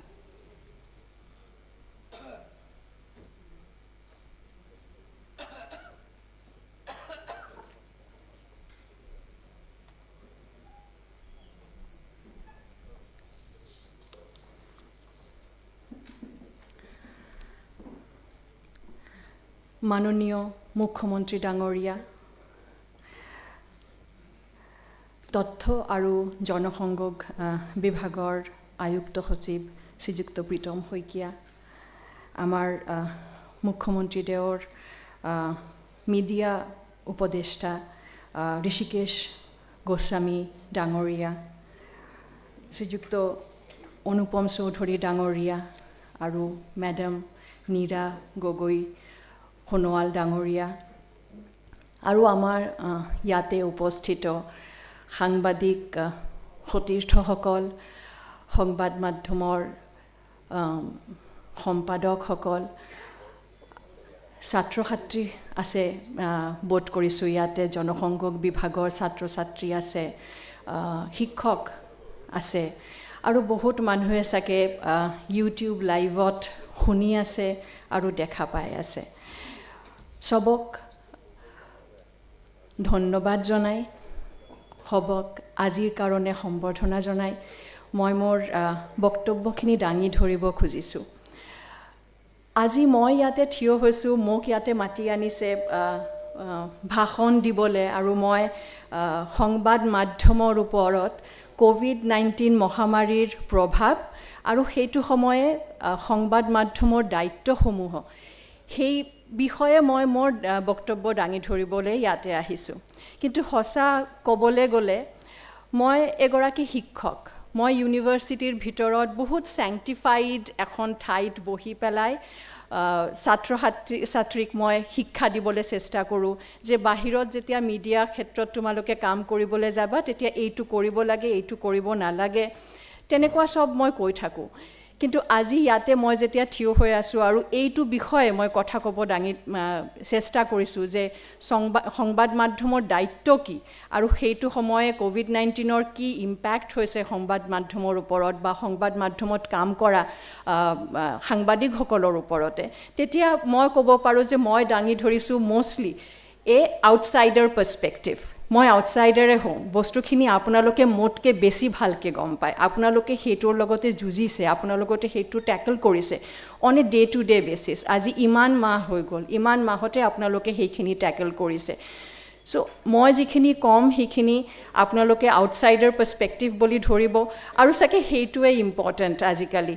যদি আমি বহুত অবজেক্টিভলি, বহুত প্ৰেক্টিকেলি এই অৱস্থাটো আমি বুজিবলৈ চেষ্টা কৰোঁ তেতিয়াহ'লে চাগে এজন আউটছাইডাৰ পাৰ্চপেক্টিভটোহে বুজি ল'ব লাগিব। আৰু লগতে মই ক'ব পাৰোঁ I am also' partly a insider because I sympathize, I empathize with all of you because I also' in a way belong to this discipline. চ' সেই বেলেঞ্চখিনি দাঙি ধৰিবলৈ মই চেষ্টা কৰিম মোৰ বক্তব্যত।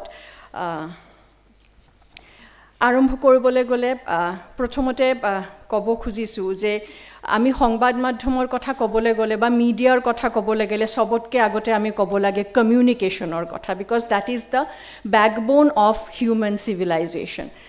If we talk about human civilization, that is entirely constructed on the edifice of communication. Communication is the basic connection through which human civilization has learned to grow and organize itself. Tar pisot jetia COVID ahile, কোভিডে আহি পেলাই আমাক ক'লে communication কৰিব নালাগে, social distancing কৰিব লাগে, এজন মানুহে আন এজনৰ পৰা আঁতৰি যাব লাগে। আমি যদি আঁতৰিয়ে যাওঁ তেতিয়াহ'লে কমিউনিকেশ্যন কেনেকৈ কৰিম, আমি কেনেকৈ মানুহৰ লগত কানেক্ট কৰিম? আমাৰ আগতে কি আছিলে, আমাৰ ভাল লাগিলে, আমাৰ সুখ, আমাৰ দুখ, এজ হিউমেন বিংছ আমি সদায় সেইখিনি ভাগ কৰি ল'বলৈ খোজোঁ। ভাগ কৰিলে আমি কওঁ আমাৰ সুখখিনি বাঢ়ি যাব, আমাৰ দুখখিনি কমি যাব। So that is the edifice of how we live ourselves as human beings. COVID ahi pelai kole that you are not supposed to communicate. Then are we supposed to be less human? Amar ki less human hoi jabo lage je ami communicate nokorim, ami ejon an ejonor logot bhalke kotha napato, huk dukkho ami bhag kori nolo? Most probably not. This was a human crisis and it required us to call forth all the basic human values that we had. Manu mori ase, bemar hoy ase. So this is the most important occasion where all basic human values should probably be brought forward. But then how do we bring it forward if we are not supposed to communicate? Virtual communication or kotha koi ase, digital communication or kotha ubhoti ahile. কিন্তু virtual communication বা digital communication সেইখিনিয়ে কি সঁচাকৈ আমাৰ যিটো মানুহৰ লগত মানুহৰ যিটো বন্ধন হয় সেইখিনি কি ৰিপ্লেচ কৰিব পাৰে?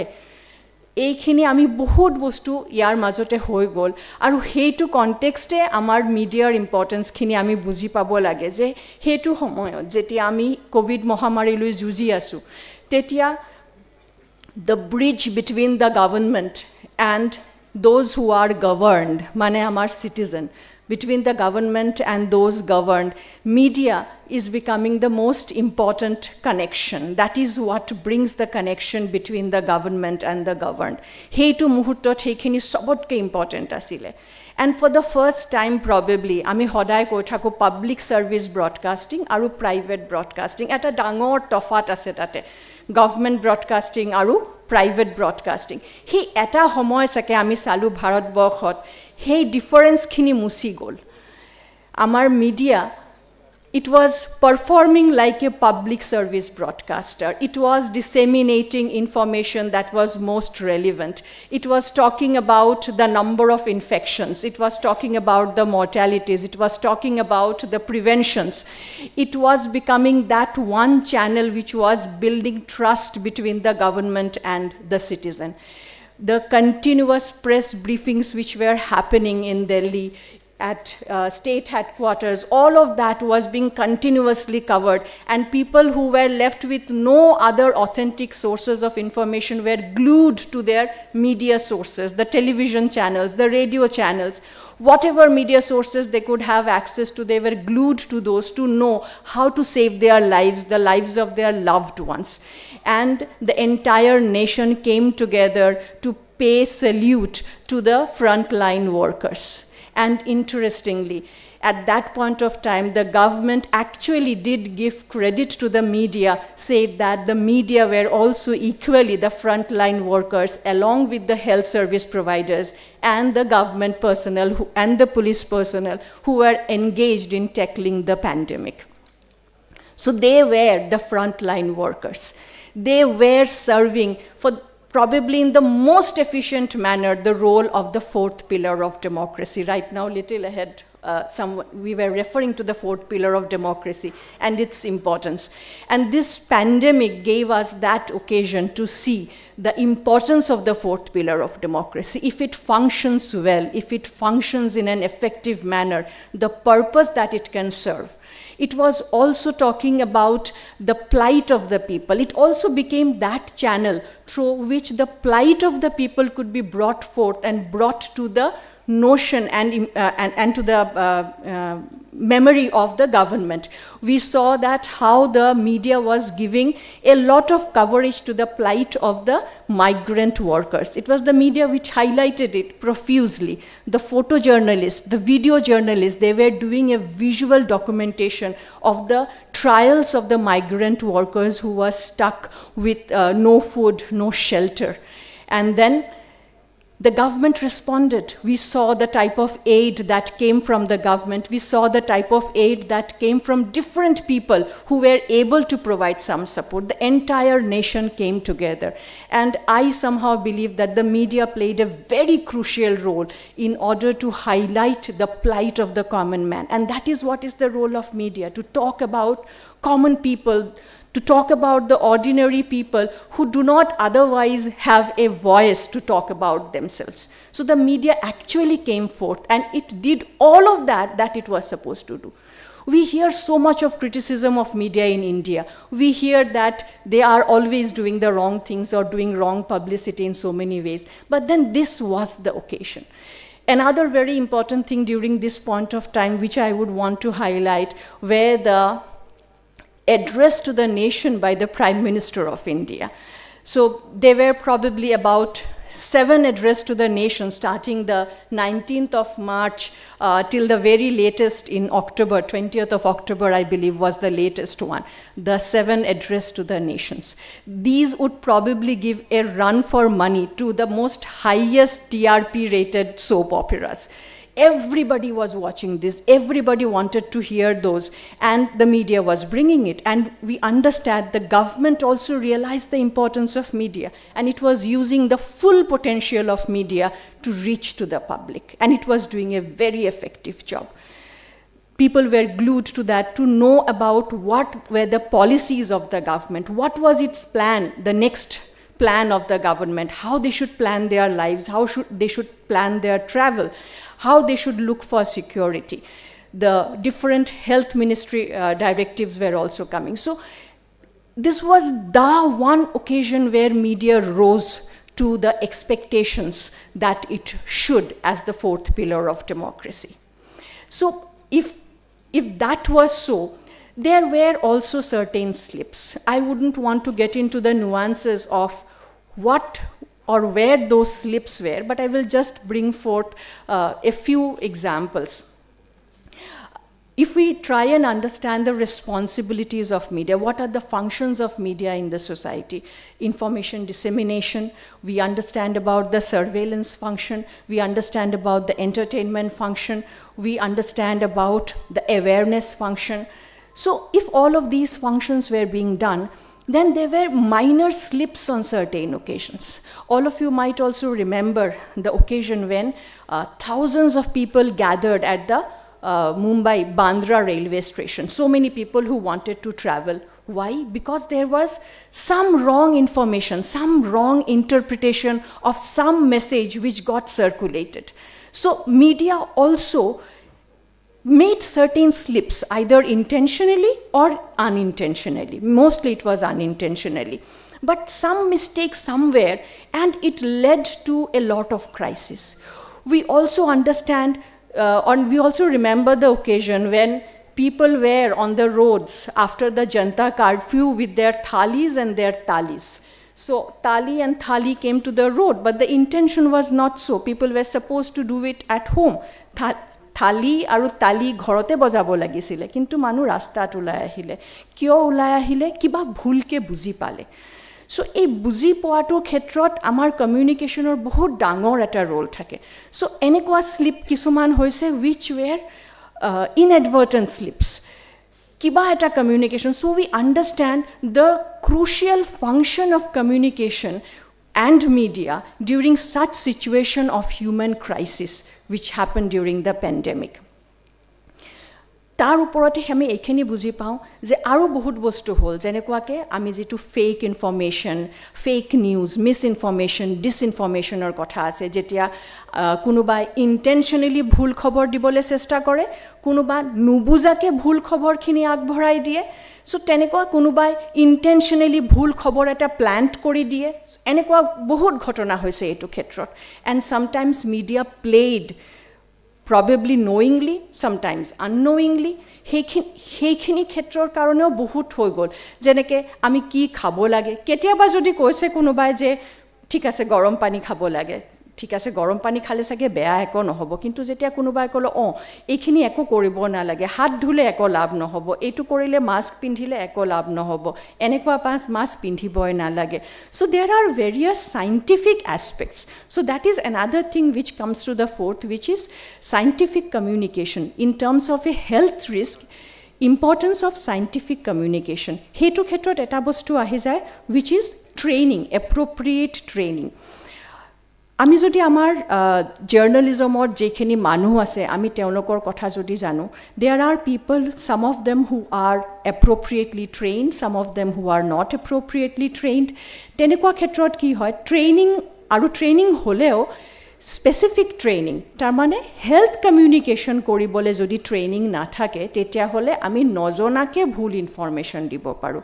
মই এখন এক্সাম্পল দাঙি ধৰিব খুজিছোঁ, যিখিনি আমাৰ হিন্দু যিটো খবৰ কাকতখন আছে তাত যিখিনি এটা দাঙি ধৰা হৈছিলে, এটা চিম্পল এক্সাম্পল যে কোনোবাই বহুত এটা ডাঙৰ এটা জাৰ্নেলত এটা ৰিচাৰ্চ পেপাৰ পাব্লিছ হ'ল যে ষ্ট্ৰ'ক বা হেৰিৰ হাৰ্ট এটাক এইবোৰ প্ৰিভেণ্ট কৰিবলৈ এছপিৰিন ল'ব নালাগে. এতিয়া যিজন জাৰ্নেলিষ্টে সেই খবৰখিনি সেইটো জাৰ্নেলৰ পৰাই, এখন ডাঙৰ জাৰ্নেল, ৱেল ৰেফাৰিড জাৰ্নেল, সেই জাৰ্নেলখনৰ পৰা তুলি পেলাই সেই নিউজখন পাব্লিছ কৰিলে হিন্দুত যে aspirin has no major role in preventing heart attacks.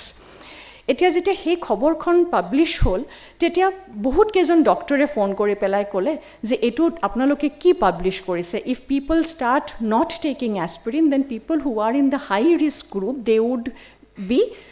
they would be having a higher degree degrees of fatalities. There are multiple aspects to a scientific research.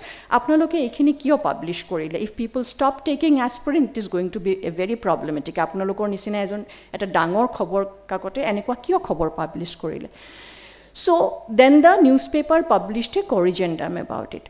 So we can understand that health-related communication requires specialized training. Hindu nisina ekhon very reputed newspaper jodi hekhini etu bhul buliyo kobo noare, bhul buli kobo noare karon teoloke eta research journalor pora khobor khini loise. Heitu khetot hetu eta horu ghotona, eta horu news story manuhe poribo pare no poribo pare. But when we are looking at a situation like this pandemic, do all our journalists in India have the required training and capacity to write articles in an informed manner? Aru writing khini tenekwa hobo lage which will go beyond simple reportage of facts. Facts khini koa eta kotha imanjon manu affected hoise aji iman khini manur etu hol imanjon manu morile, bringing out just the statistics is one part of the story, but going beyond to write analytical stories to help people with health solutions, hekhini jodi likhibole lage, then we need trained journalists who are trained to report on health-related issues, who have the knowledge of the scientific aspects of the research which is going with regard to the vaccines. Just hekhini kobole je vaccine ahi jabo iman mahor bhitorate ahi jabo is not enough.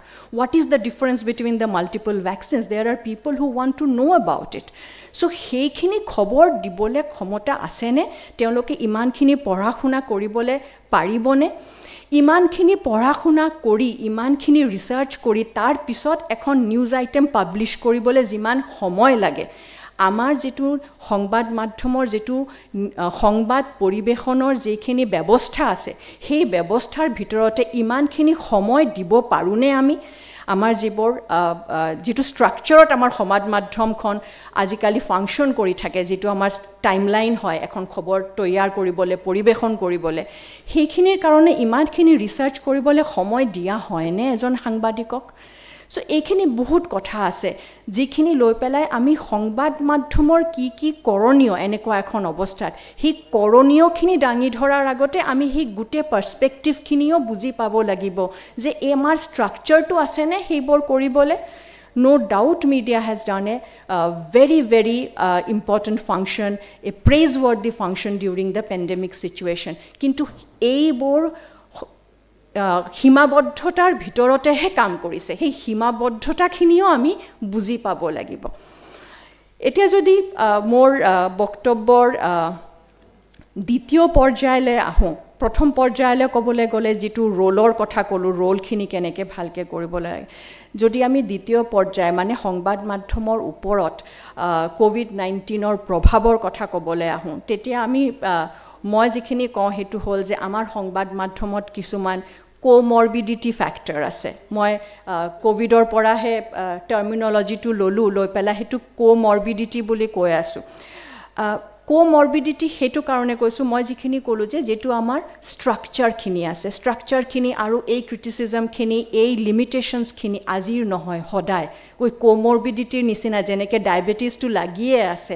হাই প্ৰেছাৰটো লাগিয়ে আছে তেনেকুৱাকে আমাৰ সংবাদ মাধ্যমৰ সেই কিছুমান কষ্ট আছে সেই কষ্টখিনি বহুত দিনৰ হয় যেতিয়া আমাৰ সংবাদ মাধ্যমৰ আমাৰ সাংবাদিক সতীৰ্থসকলে তেওঁলোকে যেতিয়া খবৰ পৰিবেশন কৰি আছে আমি গম পাইছো আমাৰ দেশৰ বহুত ঠাইত এক্সাক্ট ষ্টেটিষ্টিক্স কোনেও উলোৱা নাই যে কিমান সাংবাদিকৰ মৃত্যু হ'ল এই কোভিডৰ নিউজখিনি কভাৰ কৰিবলৈ গৈ পেলাই কিমান সাংবাদিকৰ মৃত্যু হ'ল এক্সাক্ট ষ্টেটিষ্টিক্স নাই কিন্তু আনঅফিচিয়েল ষ্টেটিষ্টিক্সৰ পৰা কেতিয়াবা আমি শুনি পাওঁ 40 50 47 কৰবাত এটা ষ্টেটিষ্টিক্স আছে তেনেকুৱা সাংবাদিকৰ মৃত্যু হৈছে আমি এনেকুৱা খবৰ শুনিছো যেতিয়া কোনোবা সাংবাদিকে নিজৰ চাকৰিখিনি গ'ল তাৰ ওপৰত কোভিড আক্ৰান্ত হৈ পেলাই হাস্পতালৰ পৰা বিল দিব নোৱাৰাকে সুইসাইড কৰিছে সো আমি ভাবিব লাগিব তেওঁলোকৰ জীৱনৰ কথা তেওঁলোকে কেনেকুৱা অৱস্থাৰ মানে ভিতৰদি গৈছে তেওঁলোকে যে এনেকুৱা এখন ষ্টেপ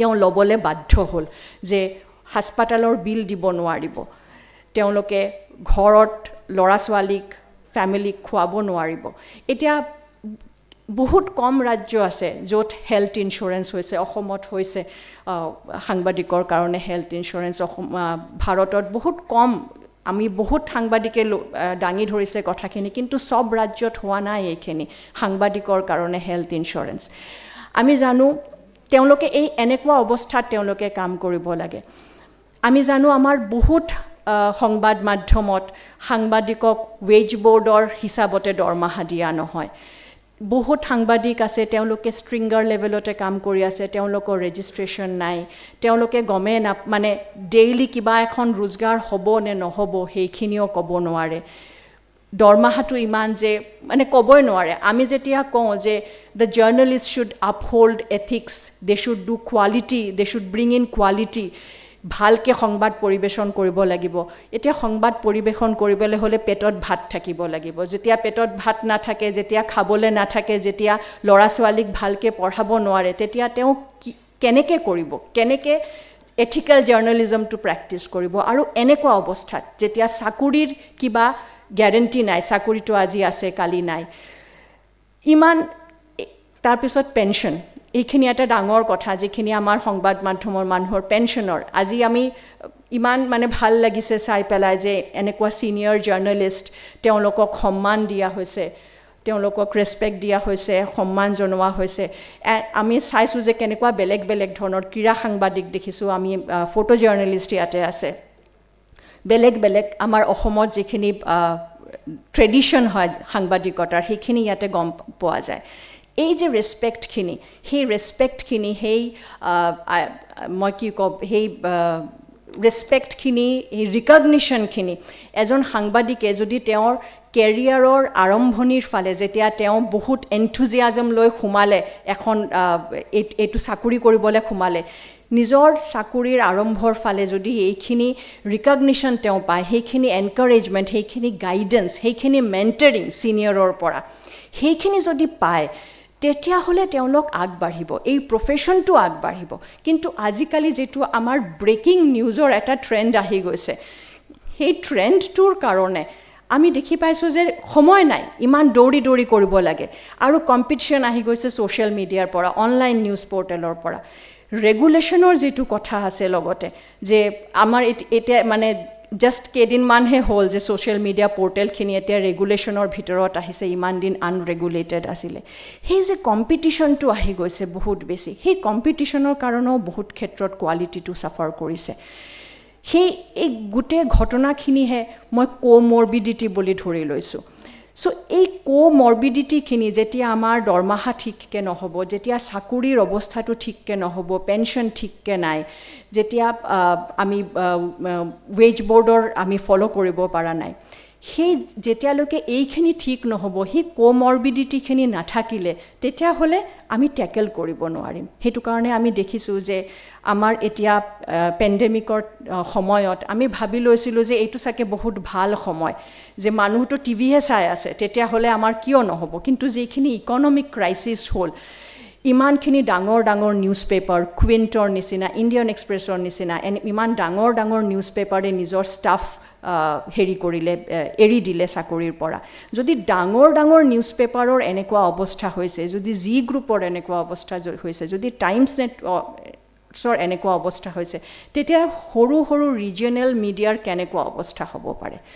প্ৰিণ্ট মিডিয়া এটা অৱস্থাত মানে বন্ধই হৈ গ'ল কোনোৱে ছাবস্ক্ৰাইব নকৰে গভৰ্ণমেণ্টে কৈছে WHO কৈছে যে নিউজ পেপাৰৰ পৰা কণ্টামিনেশ্যন নহয় ভাইৰাছ ট্ৰান্সমিশ্যন নহয় কিন্তু তথাপি নিউজ পেপাৰ ছাবস্ক্ৰিপশ্যন টোটেলি বন্ধ হৈ গ'ল মানুহে নিউজ পেপাৰ ঘৰত নলয় টেলিভিশ্যন মানুহে চাই আছে কিন্তু কথা হ'ল যেতিয়া ইকনমিক লকডাউন হৈ গৈছে দোকান সব বন্ধ বিজনেছ গোটেই বন্ধ তেতিয়া এডভাৰটাইজিং নাই অবভিয়াছলি টেলিভিশ্যন মিডিয়ামৰো ৰেভিনিউখিনি ঘুচি গৈছে 70 to 80% cut in advertising revenue এই যে ডাঙৰ ইকনমিক এটা হিট যেটো আহিছে এইটোৰ পৰা চাগে এতিয়া আমি উভতি আহিবলৈ চেষ্টা কৰিছোঁ কিন্তু সেই ইকনমিক ক্ৰাইচিছখিনি যদি টেকেল কৰিব লাগে তেতিয়াহ'লে এই ইকনমিক ক্ৰাইচিছ আৰু কোমৰ্বিডিটি এই দুটা বস্তুৰ যিটো আমাৰ কম্বিনেশ্যন এতিয়া হৈ গ'ল সেইটো এটা ডাঙৰ ইম্পেক্ট পেলালে সংবাদ মাধ্যমৰ ওপৰত আৰু এটা বস্তু মই দাঙি ধৰিব খুজিছোঁ সেইটো হ'ল আজি আমি চালোঁ আমাৰ ইয়াতে সংবৰ্ধনা দিয়া হ'ল পোনপ্ৰথমে এলি আহমেদ তেখেত লেডি ফিমেল জাৰ্নেলিষ্ট অসমৰ কিন্তু এইটো আৰু এটা ফেক্টৰ যেতিয়া আমি এইটো ৰুমলৈ যদি চাওঁ তেতিয়া হ'লেও গম পাম যে female journalist R very few আমি ইণ্ডিয়াত ধৰি ল'লেও কম অসমত বহুতে কম হয় তাৰপিছত আমি তেখেতক লগ পালোঁ শ্বি হেজ বিন ফেলিচিটেটেড টুডে কিন্তু এইটো আৰু এটা ডাঙৰ ইম্পেক্ট এইটো কোনেও চোৱা নাই কোনো ৰিচাৰ্চ এতিয়ালৈকে হোৱা নাই লাহে ধীৰে হ'ব চাগে the impact of COVID on women journalists in India তেওঁলোকে already vulnerable the pay structure, all these factors, there is a lot of problem that women journalists face in India. So, tetia teolokor uporote kenekwa impact hol COVID or hetu aru eta bostu ami gom pabo lage.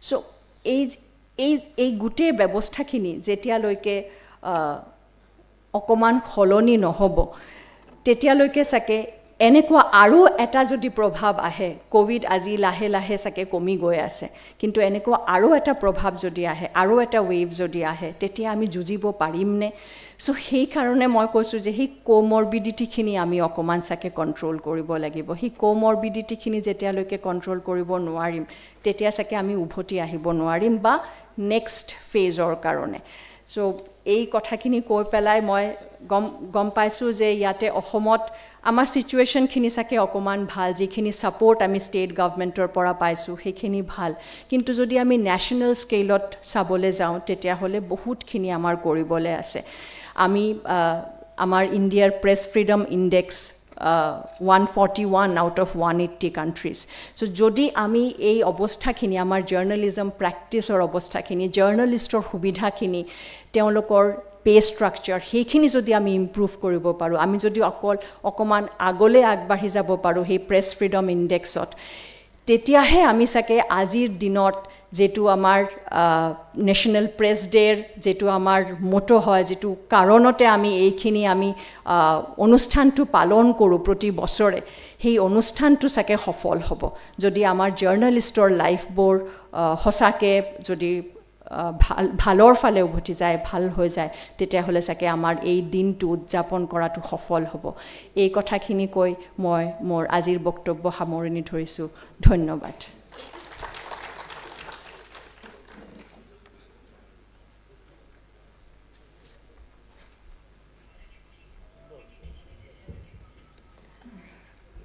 আজিৰ সভাৰ নিৰ্দিষ্ট বক্তা doctor জয় চক্ৰৱৰ্তী বাইদেউলৈ আমি আন্তৰিক ধন্যবাদ জ্ঞাপন কৰিছোঁ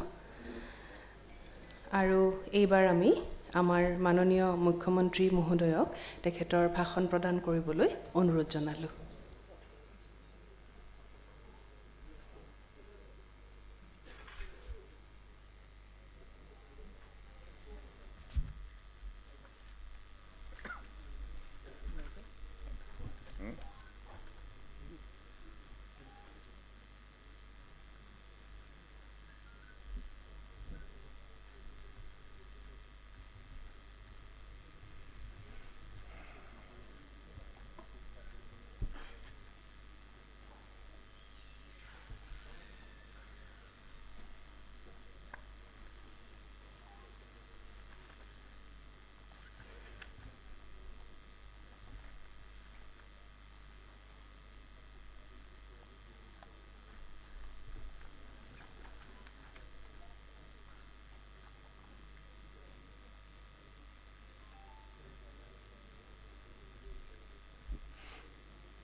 নমস্কাৰ ৰাষ্ট্ৰীয়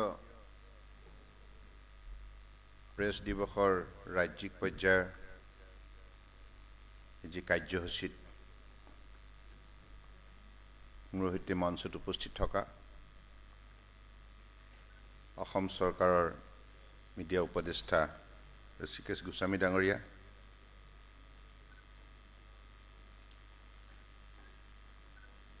আমাৰ চৰকাৰৰ আয়ুক্ত সচিব প্ৰীতম শইকীয়া ডাঙৰীয়া, আৰু আজি এই অনুষ্ঠানৰ নিৰ্দিষ্ট বক্তা শ্ৰদ্ধেয় ডক্টৰ জয়া চক্ৰৱৰ্তী ডাঙৰীয়ানী, সচিব নীৰা গগৈ সোণোৱাল ডাঙৰীয়ানী, আৰু DIPRৰ সঞ্চালক অনুপম চৌধুৰী ডাঙৰীয়া, আৰু এই অনুষ্ঠানত উপস্থিত থকা আজি বিশেষভাৱে সম্বৰ্ধিত সাংবাদিকসকল ক্ৰমে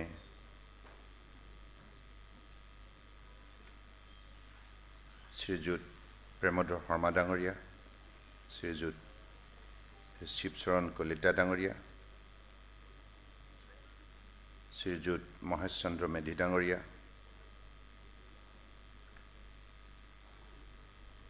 আৰু শ্ৰীযুত ৰঞ্জিত কুমাৰ শৰ্মা ডাঙৰীয়া,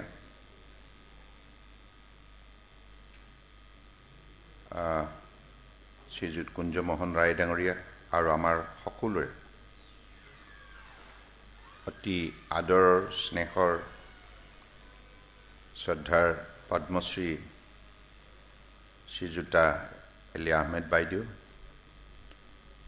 আৰু ইয়াত উপস্থিত থকা সাংবাদিক বন্ধুসকল, জয় জয়তী আজি শুভ মুহূৰ্তত উপস্থিত থকা আপোনালোক সকলোৰে প্ৰতি মই মোৰ আন্তৰিক ৰাষ্ট্ৰীয় প্ৰেছ দিৱসৰ উপলক্ষে শুভেচ্ছা জ্ঞাপন কৰিছোঁ। শ্ৰদ্ধেয়া ডক্টৰ জয়া চক্ৰৱৰ্তী ডাঙৰীয়ানী সুন্দৰভাৱে আজি COVID-19 যিটো অতিমাৰীৰ সময়ত আমাৰ সংবাদ মাধ্যমে যিটো ভূমিকা পালন কৰিলে আৰু তেখেতসকলে পালন কৰা ভূমিকাৰ সন্দৰ্ভত ক'বলগীয়া বিভিন্ন দিশ স্পৰ্শ কৰি তেখেতে খুব সুন্দৰভাৱে সূক্ষ্মভাৱে বিশ্লেষণ দাঙি ধৰিলে। মই ভাবোঁ তেখেতৰ বক্তব্যবিলাক আপোনালোকে আগন্তুক দিনত আন্তৰিকতাৰে বিশ্লেষণ কৰিব প্ৰয়োজন আছে। আমি সকলোৱে আমাৰ গণতন্ত্ৰৰ চতুৰ্থ স্তম্ভ সংবাদ মাধ্যমৰ যোগেদি আমি আমাৰ ভাৰতবৰ্ষৰ ৰাষ্ট্ৰৰ শক্তি বৃদ্ধি কৰিব লাগিব, জনসাধাৰণক অধিক দেশৰ স্বাৰ্থত সজাগ সচেতন কৰি তুলিব লাগিব, আৰু মূল্যবোধৰ ভেটি এইখন ৰাষ্ট্ৰত শক্তিশালীৰ ওপৰত গঢ় দিয়াৰ নিমিত্তে আপোনালোকে আগন্তুক দিনত জনসাধাৰণক উৎসাহিত কৰিব লাগিব। মই নিজেও দেখিছোঁ যে এই COVID-19ৰ বিৰুদ্ধে আমি অসমৰ বৰাক ব্ৰহ্মপুত্ৰ পাহাৰ ভৈয়ামৰ বৃহত্তৰ অসমীয়া সমাজখনে যেতিয়া মাননীয় প্ৰধানমন্ত্ৰী ডাঙৰীয়া আহ্বানৰ প্ৰতি সঁহাৰি জনাই যোৱা 22 মাৰ্চৰ পৰা জনতা কাৰফিউ দিনটোৰ পৰাই আমি আৰম্ভ কৰিলোঁ।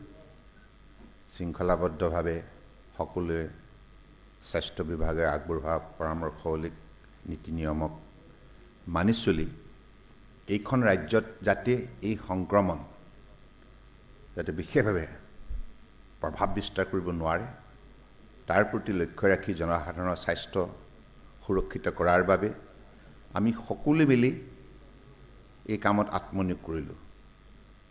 আৰু সেই সময়ত মই এটি কথা লক্ষ্য কৰিছিলোঁ যে যিহেতুকে এইটো মই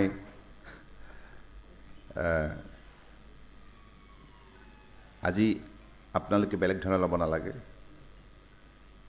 মানে সেই সময়ত ভয়টো প্ৰমোট কৰা হৈছিল ভয়টো চৌদিশে এটা ভয় মানুহে আতংকিত হৈছিল কাৰণ যেতিয়া পশ্চিমীয়া ৰাষ্ট্ৰসমূহত পিপি কিট পিন্ধি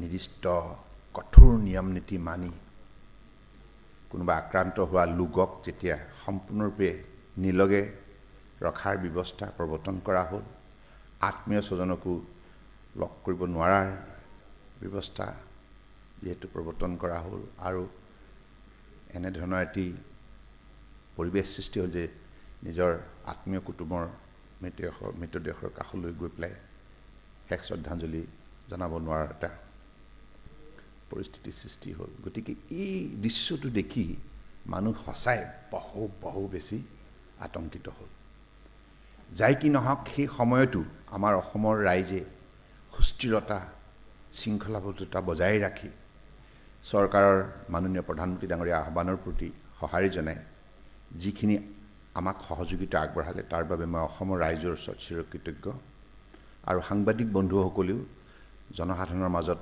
সজাগতা বৃদ্ধি কৰাৰ বাবে সন্মুখৰ পৰা থাকি যিমান কষ্ট স্বীকাৰ আপোনালোকে কৰিলে মই নিজেও দেখিছোঁ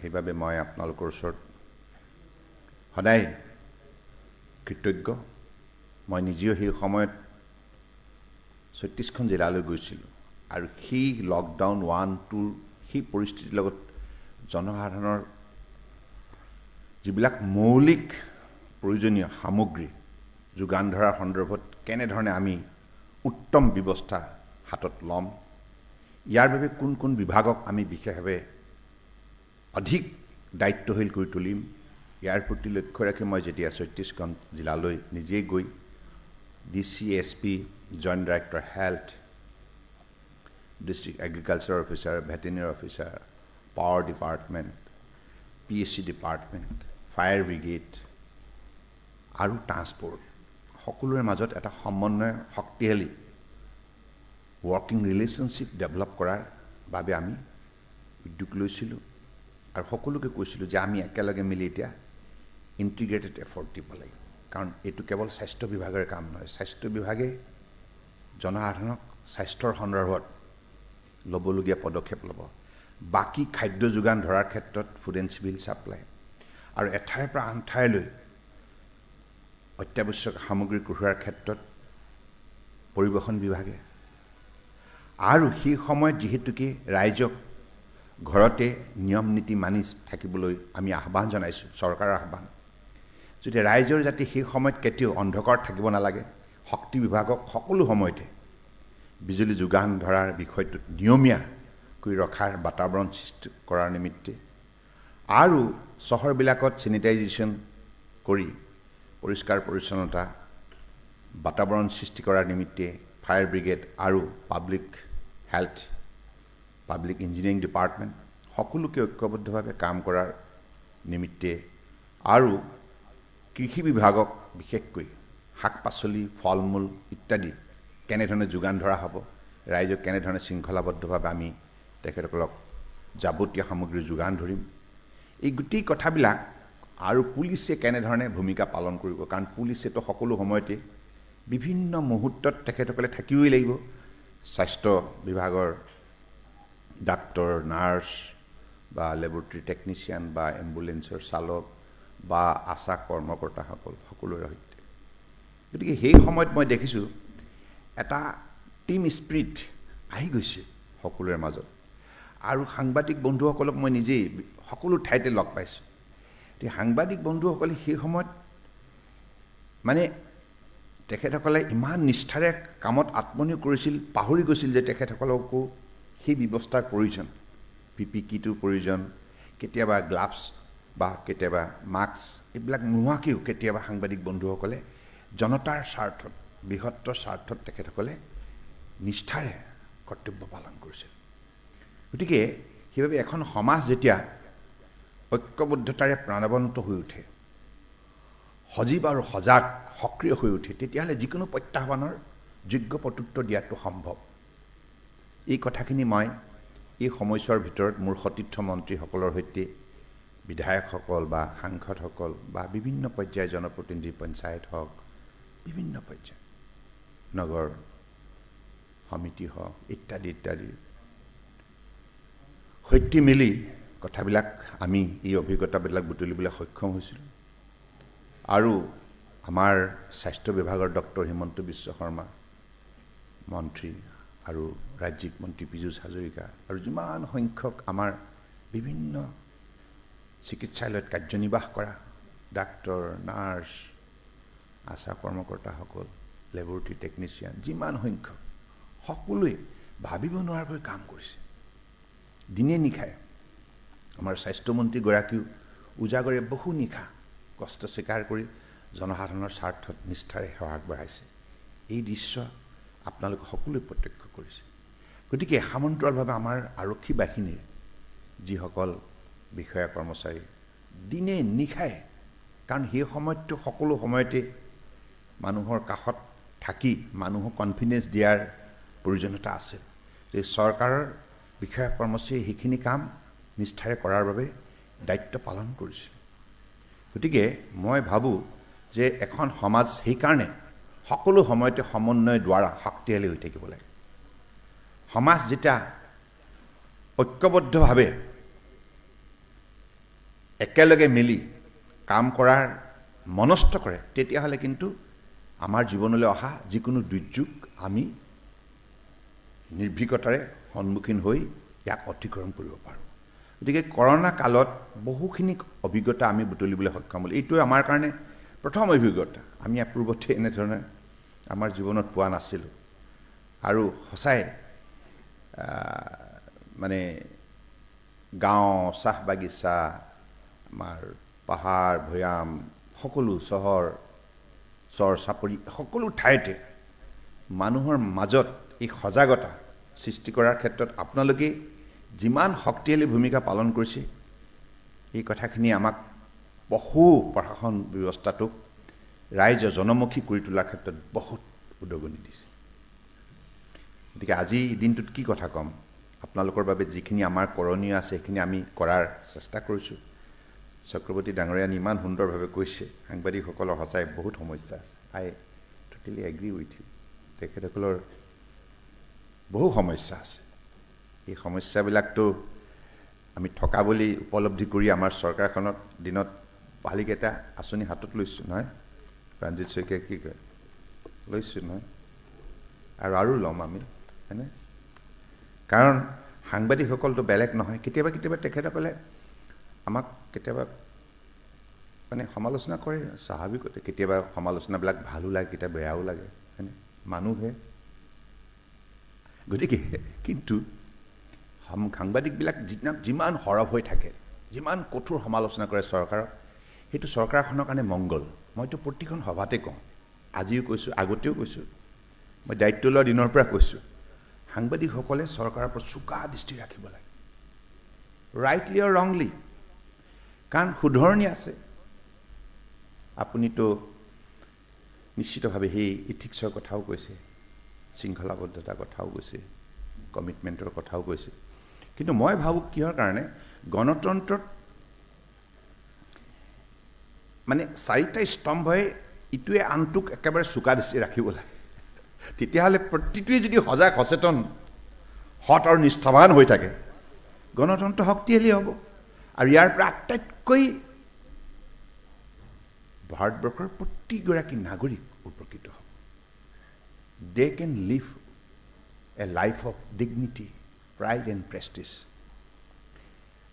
গতিকে আমাৰ লক্ষ্য হৈছে গণতন্ত্ৰত যিহেতু this is a people's democracy participating democracy গতিকে আমাৰ প্ৰধান লক্ষ্য হৈছে ভাৰতবৰ্ষৰ প্ৰতিগৰাকী নাগৰিকে সন্মান সহকাৰে জীয়াই থকা মৰ্যাদা সহকাৰে জীৱনৰ বাটত উন্নয়নৰ জখলাত বগাবলৈ সক্ষম হোৱা গতিকে প্ৰতিগৰাকী নাগৰিকৰ স্বাভিমান ৰক্ষা কৰা গতিকে সেই দৃষ্টিভংগীৰে আমি এটা বৃহত্তৰ স্বাৰ্থত আমি কাম কৰিবই লাগিব আমি সংকীৰ্ণতালৈ ধাৱমান হ'ব নোৱাৰোঁ আমি সাৰ্বজনীন চিন্তাধাৰাৰ যোগেদি সমাজখনক আমি আঁকোৱালি ল'ব লাগিব যিটো মাননীয় প্ৰধানমন্ত্ৰী ডাঙৰীয়াই চবচিৰ কাৰ্যকালতেই এইটো কামে কাজে দেখুৱাই দিছে সবকা সাথ সবকা বিকাশ সবকা বিশ্বাস সঁচা অৰ্থতে এইটো কেৱল ৰাজনৈতিক সাধাৰণ ভাষ্য নহয় কিন্তু এই সাৰ্বজনীন চিন্তা মানৱীয় চিন্তা সকলোকে মৰম কৰা সকলোকে শ্ৰদ্ধা কৰা সকলোৰে বাবে কাম কৰা যিটো মানৱীয় অনুভূতি এই ভাষ্যটোত নিহিত হৈ আছে এই কথাষাৰে আজি ভাৰতবৰ্ষৰ জনসাধাৰণক ঐক্যবদ্ধ কৰি তোলাত সহায় কৰিছে তেখেতে কাশ্মীৰৰ পৰা কন্যাকুমাৰীলৈকে গুজৰাটৰ পৰা অৰুণাচল প্ৰদেশলৈকে প্ৰত্যেকখন ৰাজ্যত গৈ তেখেতে প্ৰতিটো সৰু বৰ জাতি জনগোষ্ঠীক যেনেধৰণে সম্বোধন কৰি তেখেতসকলৰ পৰম্পৰাগত মূল্যবোধ তেখেতসকলৰ পৰম্পৰাগত যিবিলাক কৃষ্টি সংস্কৃতি ঐতিহ্য সকলোকে গভীৰভাৱে বিশ্লেষণ কৰি এইখন ৰাষ্ট্ৰক এখন বিশ্বৰ শ্ৰেষ্ঠ ৰাষ্ট্ৰ হিচাপে গঢ় দিয়াৰ যিটো লক্ষ্য স্থিৰ কৰিছে আৰু ইয়াৰ বাবে যিখিনি তেখেতে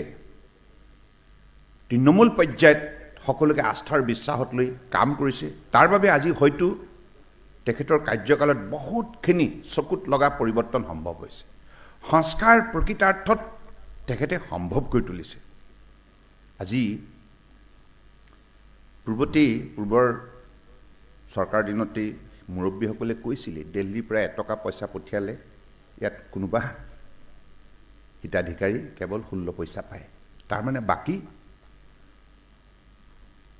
84 পইচা আত্মহাত হয় মধ্যভোগীয়ে কিন্তু সেই ব্যৱস্থাটো একেবাৰে সম্পূৰ্ণৰূপে নাইকিয়া কৰি মধ্যভোগীৰ যুগৰ অৱসান ঘটায় দিল্লীৰ পৰা এটকা যদি সৰ্বানন্দ সোণোৱালৰ নামত চেংচন হৈছে ডিবিটিৰ যোগেদি মই এটকাৰ ভিতৰত এটকাই পাবলৈ সক্ষম গতিকে এই ট্ৰান্সপাৰেঞ্চিটো কেতিয়াও পূৰ্বতে সম্ভৱ নাছিল কাৰণ এগৰাকী ফৰকাল মনৰ পবিত্ৰ মনৰ মানুহে দেশৰ ৰাষ্ট্ৰপ্ৰধানে ইমান সূক্ষ্ম পৰ্যায়লৈকে চিন্তা কৰি জনসাধাৰণক শক্তিশালী কৰাৰ সপোন ৰচনা কৰিব পাৰে গতিকে সেইবাবে তেখেতে বহু ক্ষেত্ৰতে আজি আপোনালোকে চাওক যিবিলাক আইন এতিয়া কোনো কামত নহয় এবছলিউট সেইবিলাক ইতিমধ্যেই সম্পূৰ্ণৰূপে নাইকিয়া কৰি পেলাই সেই ন্যায় ব্যৱস্থাটো এটা সংস্কাৰ তেখেতে সম্ভৱ কৰি তুলিছে আৰু মই দেখিছোঁ তেখেতৰ কাৰ্যকালতেই আজি তাৰিখত বিচাৰ প্ৰক্ৰিয়াটো ইমান ক্ষিপ্ৰ ৰূপত আগবাঢ়িছে আমিও অসমৰ বুকুত মাননীয় প্ৰধানমন্ত্ৰী ডাঙৰীয়াই আমাক যিখিনি আন্তৰিকতাৰ সহযোগিতা আগবঢ়াইছে তাৰ বাবে আজি অসমৰ বুকুত আমি মহামান্য গুৱাহাটী উচ্চ ন্যায়ালয়ৰ সহযোগত ফাষ্ট ট্ৰেক কোৰ্ট গঠন কৰি পুলিচ প্ৰশাসনক অধিক দায়িত্বশীল কৰি কম সময়ৰ ভিতৰত তদন্ত প্ৰক্ৰিয়া সম্পূৰ্ণ কৰি অভিযোগনামা দাখিল কৰি ডে টু ডে হিয়াৰিং কৰি 3-4 মাহৰ ভিতৰতে বিচাৰ প্ৰক্ৰিয়া সম্পূৰ্ণ কৰাৰ ইয়াত পৰম্পৰা আৰম্ভ হ'ল এনেধৰণৰ ব্যৱস্থা পূৰ্বতে মানুহে ভাবিবই পৰা নাছিল এটা সাংঘাতিক ডাঙৰ অপৰাধ সেই অপৰাধীবিলাককো বহুত দিন বিচাৰ প্ৰক্ৰিয়া বিলম্ব হোৱাৰ বাবে মানুহৰ পাহৰণি গৰ্ভলৈ গুচি গৈছিল বহুত ডাঙৰ ডাঙৰ ভয়ানক অপৰাধী বাচি গৈছিল কিন্তু এতিয়া সেই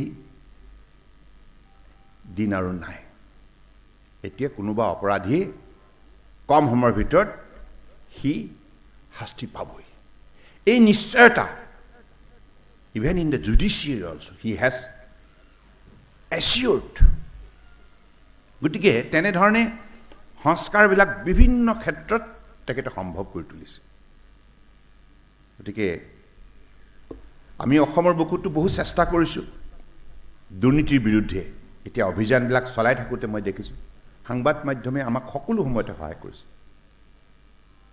আৰু দুৰ্নীতিৰ বিৰুদ্ধে আজি যদি আমি উল্লেখযোগ্য কেইবাটাও খণ্ডত সফলতা অৰ্জন কৰিছোঁ ইয়াৰ অন্তৰত আপোনালোকৰ উল্লেখযোগ্য অৱদান আছে আৰু আপোনালোকে মনোবল দিয়াৰ বাবে আমি উৎসাহিত হৈছোঁ নহয়নে সাংবাদ মাধ্যমে যদি ছাপোৰ্ট নকৰিলে হ'লে তেতিয়াহ'লে কেতিয়াও এই অপৰাধীবিলাকক কায়ত্ব কৰাটো সম্ভৱ নহ'ল হয় গতিকে সেইবাবে আজিৰ তাৰিখত সন্ত্ৰাসবাদমুক্ত অসম এই ক্ষেত্ৰতো সাংবাদিক মাধ্যমে গুৰুত্বপূৰ্ণ ভূমিকা পালন কৰিছে আজিৰ তাৰিখত বহু সহস্ৰ সংগ্ৰামত বিশ্বাস কৰা অস্ত্ৰধাৰী অস্ত্ৰ ত্যাগ কৰি আজি অহিংসাৰ গোটেই পদ্ধতিত আজি তেখেতসকলে চামিল হৈছে প্ৰদূষণমুক্ত অসম এই ক্ষেত্ৰতো মই দেখিছোঁ যে আমি যেতিয়া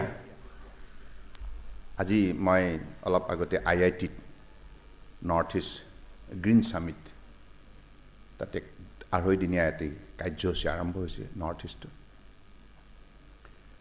আমাৰ সেউজীয়া বাতাবৰণটো সংৰক্ষণ ৰাখিব লাগে জীয়াই ৰাখিব লাগে আমাৰ বনাঞ্চল সুৰক্ষিত কৰি ৰাখিব লাগে গতিকে এই কৰোনা ভাইৰাছৰ সময়ত আমি এইবিলাক কথাও শিকিলোঁ কেৱল আপুনি চিলিণ্ডাৰ যোগান ধৰি পেলাই মানুহ অক্সিজেন সাপ্লাই কৰিব নোৱাৰে প্ৰকৃতিৰ পৰা অক্সিজেন লৈ আমি যুগে যুগে মানৱ সমাজ জীয়াই আছে আৰু থাকিব লাগিব প্ৰকৃতিক বাদ দিটো আমি কেতিয়াও মানৱ সমাজ জীয়াই থাকিব নোৱাৰে সুস্থ সবল হৈ গতিকে আজিৰ তাৰিখত মাননীয় প্ৰধানমন্ত্ৰী ডাঙৰীয়াই গোটেই ভাৰতবৰ্ষৰ বনাঞ্চলবিলাক সংৰক্ষিত কৰাৰ বাবে আজি তেখেতে এটি আঁচনি আৰম্ভ কৰিলে কোটি কোটি দৰিদ্ৰ মহিলাই পূৰ্বতে ভাত ৰান্ধিবৰ সময়ত কেঁচা খৰিৰে যিমান সংগ্ৰাম কৰিছিল গোটেই ঘৰটো ধোঁৱাৰে আৱৰি ধৰিছিল চকুপানী টুকিব লগা হৈছিল মহিলাগৰাকীৰ লগতে পুত্ৰ কন্যাও টুকিব লগা হৈছিল চকুপানী সেই চকুপানী মুচি তাত চিলিণ্ডাৰ গেছ যোগান ধৰি প্ৰায় ৩৬ কোটি ভাৰতবৰ্ষৰ বুকুত মহিলা চকুপানী মুচি আজি পৰম শ্ৰদ্ধাৰ প্ৰধানমন্ত্ৰী ডাঙৰীয়াই যেটা তেখেতসকলৰ জীৱনলৈ যে মৰ্যাদা প্ৰদান কৰিলে আৰু ইয়াৰ উপৰিও পূৰ্বতে সেইসকল মহিলাই উপায়হীন হৈ পেলাই কাষত থকা জংগলৰ পৰা খৰি বুটলিবৰ কাৰণে জংগল কাটিব লগা হৈছিল গছ গছনিবিলাক কাটিব লগা হৈছিল কিন্তু এতিয়া এই ৰন্ধন গেছ তেনেধৰণে যোগান ধৰাৰ পাছত গছ গছনি কটাৰ অভ্যাস বন্ধ হ'ল ফলত ভাৰতবৰ্ষৰ বহু বনাঞ্চল সুৰক্ষিত হ'ল গতিকে কিমান সুন্দৰভাৱে ইণ্টিগ্ৰেট কৰিছে এই প্ৰকৃতিক জীয়াই ৰখাৰ বাবে আৰু তেখেতে উত্তৰ পূৰ্বাঞ্চলক জৈৱিক কেন্দ্ৰবিন্দু হিচাপে গঢ় দিয়াৰ যিটো আমাক লক্ষ্য দিছে তাৰ বাবে আজি আমি অসমৰ বুকুত প্ৰদূষণমুক্ত অসমৰ ধ্যান ধাৰণাৰে আমি 8 কোটি জোপা গছ এতিয়ালৈকে ৰুবলৈ সক্ষম হ'লো ফল ফুল ঔষধি 3 প্ৰকাৰৰ গছ ৰোৱাৰ অন্তৰালত কাৰ্যকাৰণ আছে উদ্দেশ্য আছে উদ্দেশ্যটো হৈছে জৈৱ বৈচিত্ৰ্যৰ শক্তি বৃদ্ধি কৰিব লগা হ'লে ঈশ্বৰৰ প্ৰতিটো সৃষ্টি সেই কামত আপুনি নিয়োগ কৰিব লাগিব জৈৱ বৈচিত্ৰ্য the বায়োডাইভাৰ্চিটি if you talk about the creation created by God they are all the promoter of biodiversity there are only section created by God who is the degrader of biodiversity that is human society কিমান দুৰ্ভাগ্যজনক কথা জৈৱ বৈচিত্ৰ্যৰ শক্তি যদি বিনষ্ট কৰা কোনো কাৰক আছে সেই কাৰক হৈছে মানৱ সমাজ গতিকে সেইভাবে আমি আমাৰ উপৰি পুৰুষে মই আজি গুৰুজনাৰ কথা কৈছো এক বৃক্ষ 10 পুত্ৰ সম এডাল গছ 10টা পুত্ৰৰ সমান তাৰমানে এডাল গছে এজোপা গছে কিমানখিনি মানে সেৱা আগবঢ়ায় 10 জন পুত্ৰই যিমানখিনি সেৱা আগবঢ়াব পাৰে এজোপা গছে সমান্তৰালভাৱে সেইখিনি সেৱা আগবঢ়াব পাৰে গুৰুজনাই প্ৰকৃতিৰ গুৰুত্বৰ বা প্ৰকৃতিৰ তাৎপৰ্য সন্দৰ্ভত যিখিনি তেখেতৰ এটি বাক্যৰ দ্বাৰা ব্যাখ্যা কৰি গৈছে গতিকে সেইবিলাককে আমি নীতি ধৰ্ম হিচাপে লৈ আজি অসমৰ বুকুটো আমি বনাঞ্চল ৰক্ষা কৰাৰ বাবে আমি ফল ফুল ঔষধি অৰ্থাৎ আম কঁঠাল লেটেকু পনিয়ল আমাৰ যিখিনি ট্ৰেডিশ্যনেল ফ্ৰুটছ আৰু ফুল আপুনি কৃষ্ণচূড়া ৰাধাচূড়া সোণাৰু এজাৰ ইত্যাদি ইত্যাদি আৰু এফালে ঔষধি আমলখি জলফাই অমৰা হয়নে হিলিখা ইত্যাদি ইত্যাদি অৰ্জুন বকুল গতিকে আজি সেই প্ৰকাৰৰ গছ গছনি অসমৰ বুকুত আমি যদি প্ৰত্যেকেই ৰুবলৈ যত্ন কৰোঁ স্বাভাৱিকতে আমাৰ বায়ুমণ্ডল বিশুদ্ধ হৈ থাকিব বায়োডাইভাৰ্চিটিৰ শক্তি সদায় ইয়াত অটুট থাকিব আৰু ফলত মানৱ সমাজৰ লগতে জীৱ জন্তু সকলোৱে সুৰক্ষিত হৈ থাকিব গতিকে সেই প্ৰাকৃতিক বাতাবৰণ জীয়াই ৰখাৰ বাবে আমি সংকল্পবদ্ধ হৈ অসম চৰকাৰৰ তৰফৰ পৰা যিখিনি প্ৰদূষণমুক্ত অসম আমি লক্ষ্য স্থিৰ কৰি 10 কোটিজোপা গছ ৰোৱাৰ লক্ষ্য স্থিৰ কৰিছিলোঁ, কিন্তু এতিয়ালৈকে আমি 8 কোটিজোপা গছ ৰুবলৈ সক্ষম হ'লোঁ। আৰু ইয়াৰ অন্তৰ্গত আপোনালোকৰ বহুত ডাঙৰ ভূমিকা আছে। আমি অসমৰ বুকুত 24খন মহান মনীষীৰ নামেৰে তপোবন 1000 জোপা বেলেগ বেলেগ প্ৰকাৰৰ গছ ৰোৱাৰ কাম ইতিমধ্যে আৰম্ভ কৰিছোঁ। এতিয়ালৈকে 10খন তেনেধৰণে তপোবন ডেভেলপ কৰা হৈছে। গতিকে মই এইখিনি কথা এইকাৰণে কৈছোঁ যে সাংবাদিক বন্ধুসকলে যেতিয়া উঠি অহা প্ৰজন্মৰ মাজত যদি ইয়াৰ গুৰুত্বটো বুজাই দিয়ে, তেতিয়া চৰকাৰৰ ভাষ্যবিলাকতকৈ তেখেতসকলৰ কথাবিলাকে বহুত বেছি প্ৰভাৱ বিস্তাৰ কৰে। মটিভেশ্যনটো বহুত পাৱাৰফুল হয়। গতিকে সেইবাবে আপোনালোকৰ বহুত ডাঙৰ ভূমিকা আছে। গণতন্ত্ৰৰ 4টা স্তম্ভ, কিন্তু আটাইতকৈ মুখ্য ভূমিকা আপোনালোকে পালন কৰিব লাগিব। সাহস আৰু সাহিত্য, ৰুলাৰ এণ্ড ৰুল, তাৰ মাজত সাকু নিৰ্মাণ কৰা দায়িত্ব আপোনালোকৰে নহয়। গতিকে সেইকাৰণে মই ভাবোঁ যে আগন্তুক দিনত এইখন অসম ইমান সুন্দৰ এখন ৰাজ্য। মইতো আৰম্ভণিৰ পৰা কৈ আছিলোঁ যে লেটাষ্ট ডিস্কভাৰ আছাম, বৰাক ব্ৰহ্মপুত্ৰ পাহাৰ ভৈয়াম, 2টা সুন্দৰ উপত্যকা, 3খন পাহাৰীয়া জিলা আৰু ব্ৰহ্মপুত্ৰৰ উত্তৰ পাৰ দক্ষিণ পাৰ, ইমান ধুনীয়া, ইমান ডাঙৰ জলাশয়। কিন্তু এই অসমখনক আমি সকলোৱে আৱিষ্কাৰ কৰাৰ বাবে প্ৰয়াস কৰিব লাগিব। আমি কেৱল এখন জিলা বা 2খন জিলাৰ কথা জানিয়ে অসমৰ পৰিচয় সঠিকভাৱে দাঙি ধৰিব নোৱাৰোঁ বিশ্বৰ বুকুত।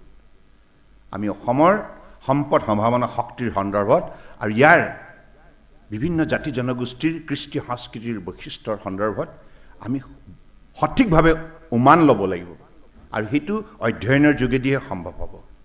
গতিকে সেইকাৰণে মই উঠি অহা প্ৰজন্মক কওঁ যে অসমক যি প্ৰতিনিধিত্ব কৰে, সেই প্ৰতিনিধিত্ব কৰা ব্যক্তিৰ পৃথিৱীৰ যিকোনো প্ৰান্ততে নিজৰ শক্তিশালী পৰিচয় সুখ্যাতিৰে দাঙি ধৰিব পাৰে। কাৰণ ইমানখিনি আমাৰ গুৰুসকলে ইয়াত সম্পদ সম্ভাৱনা প্ৰদান কৰি গৈছে।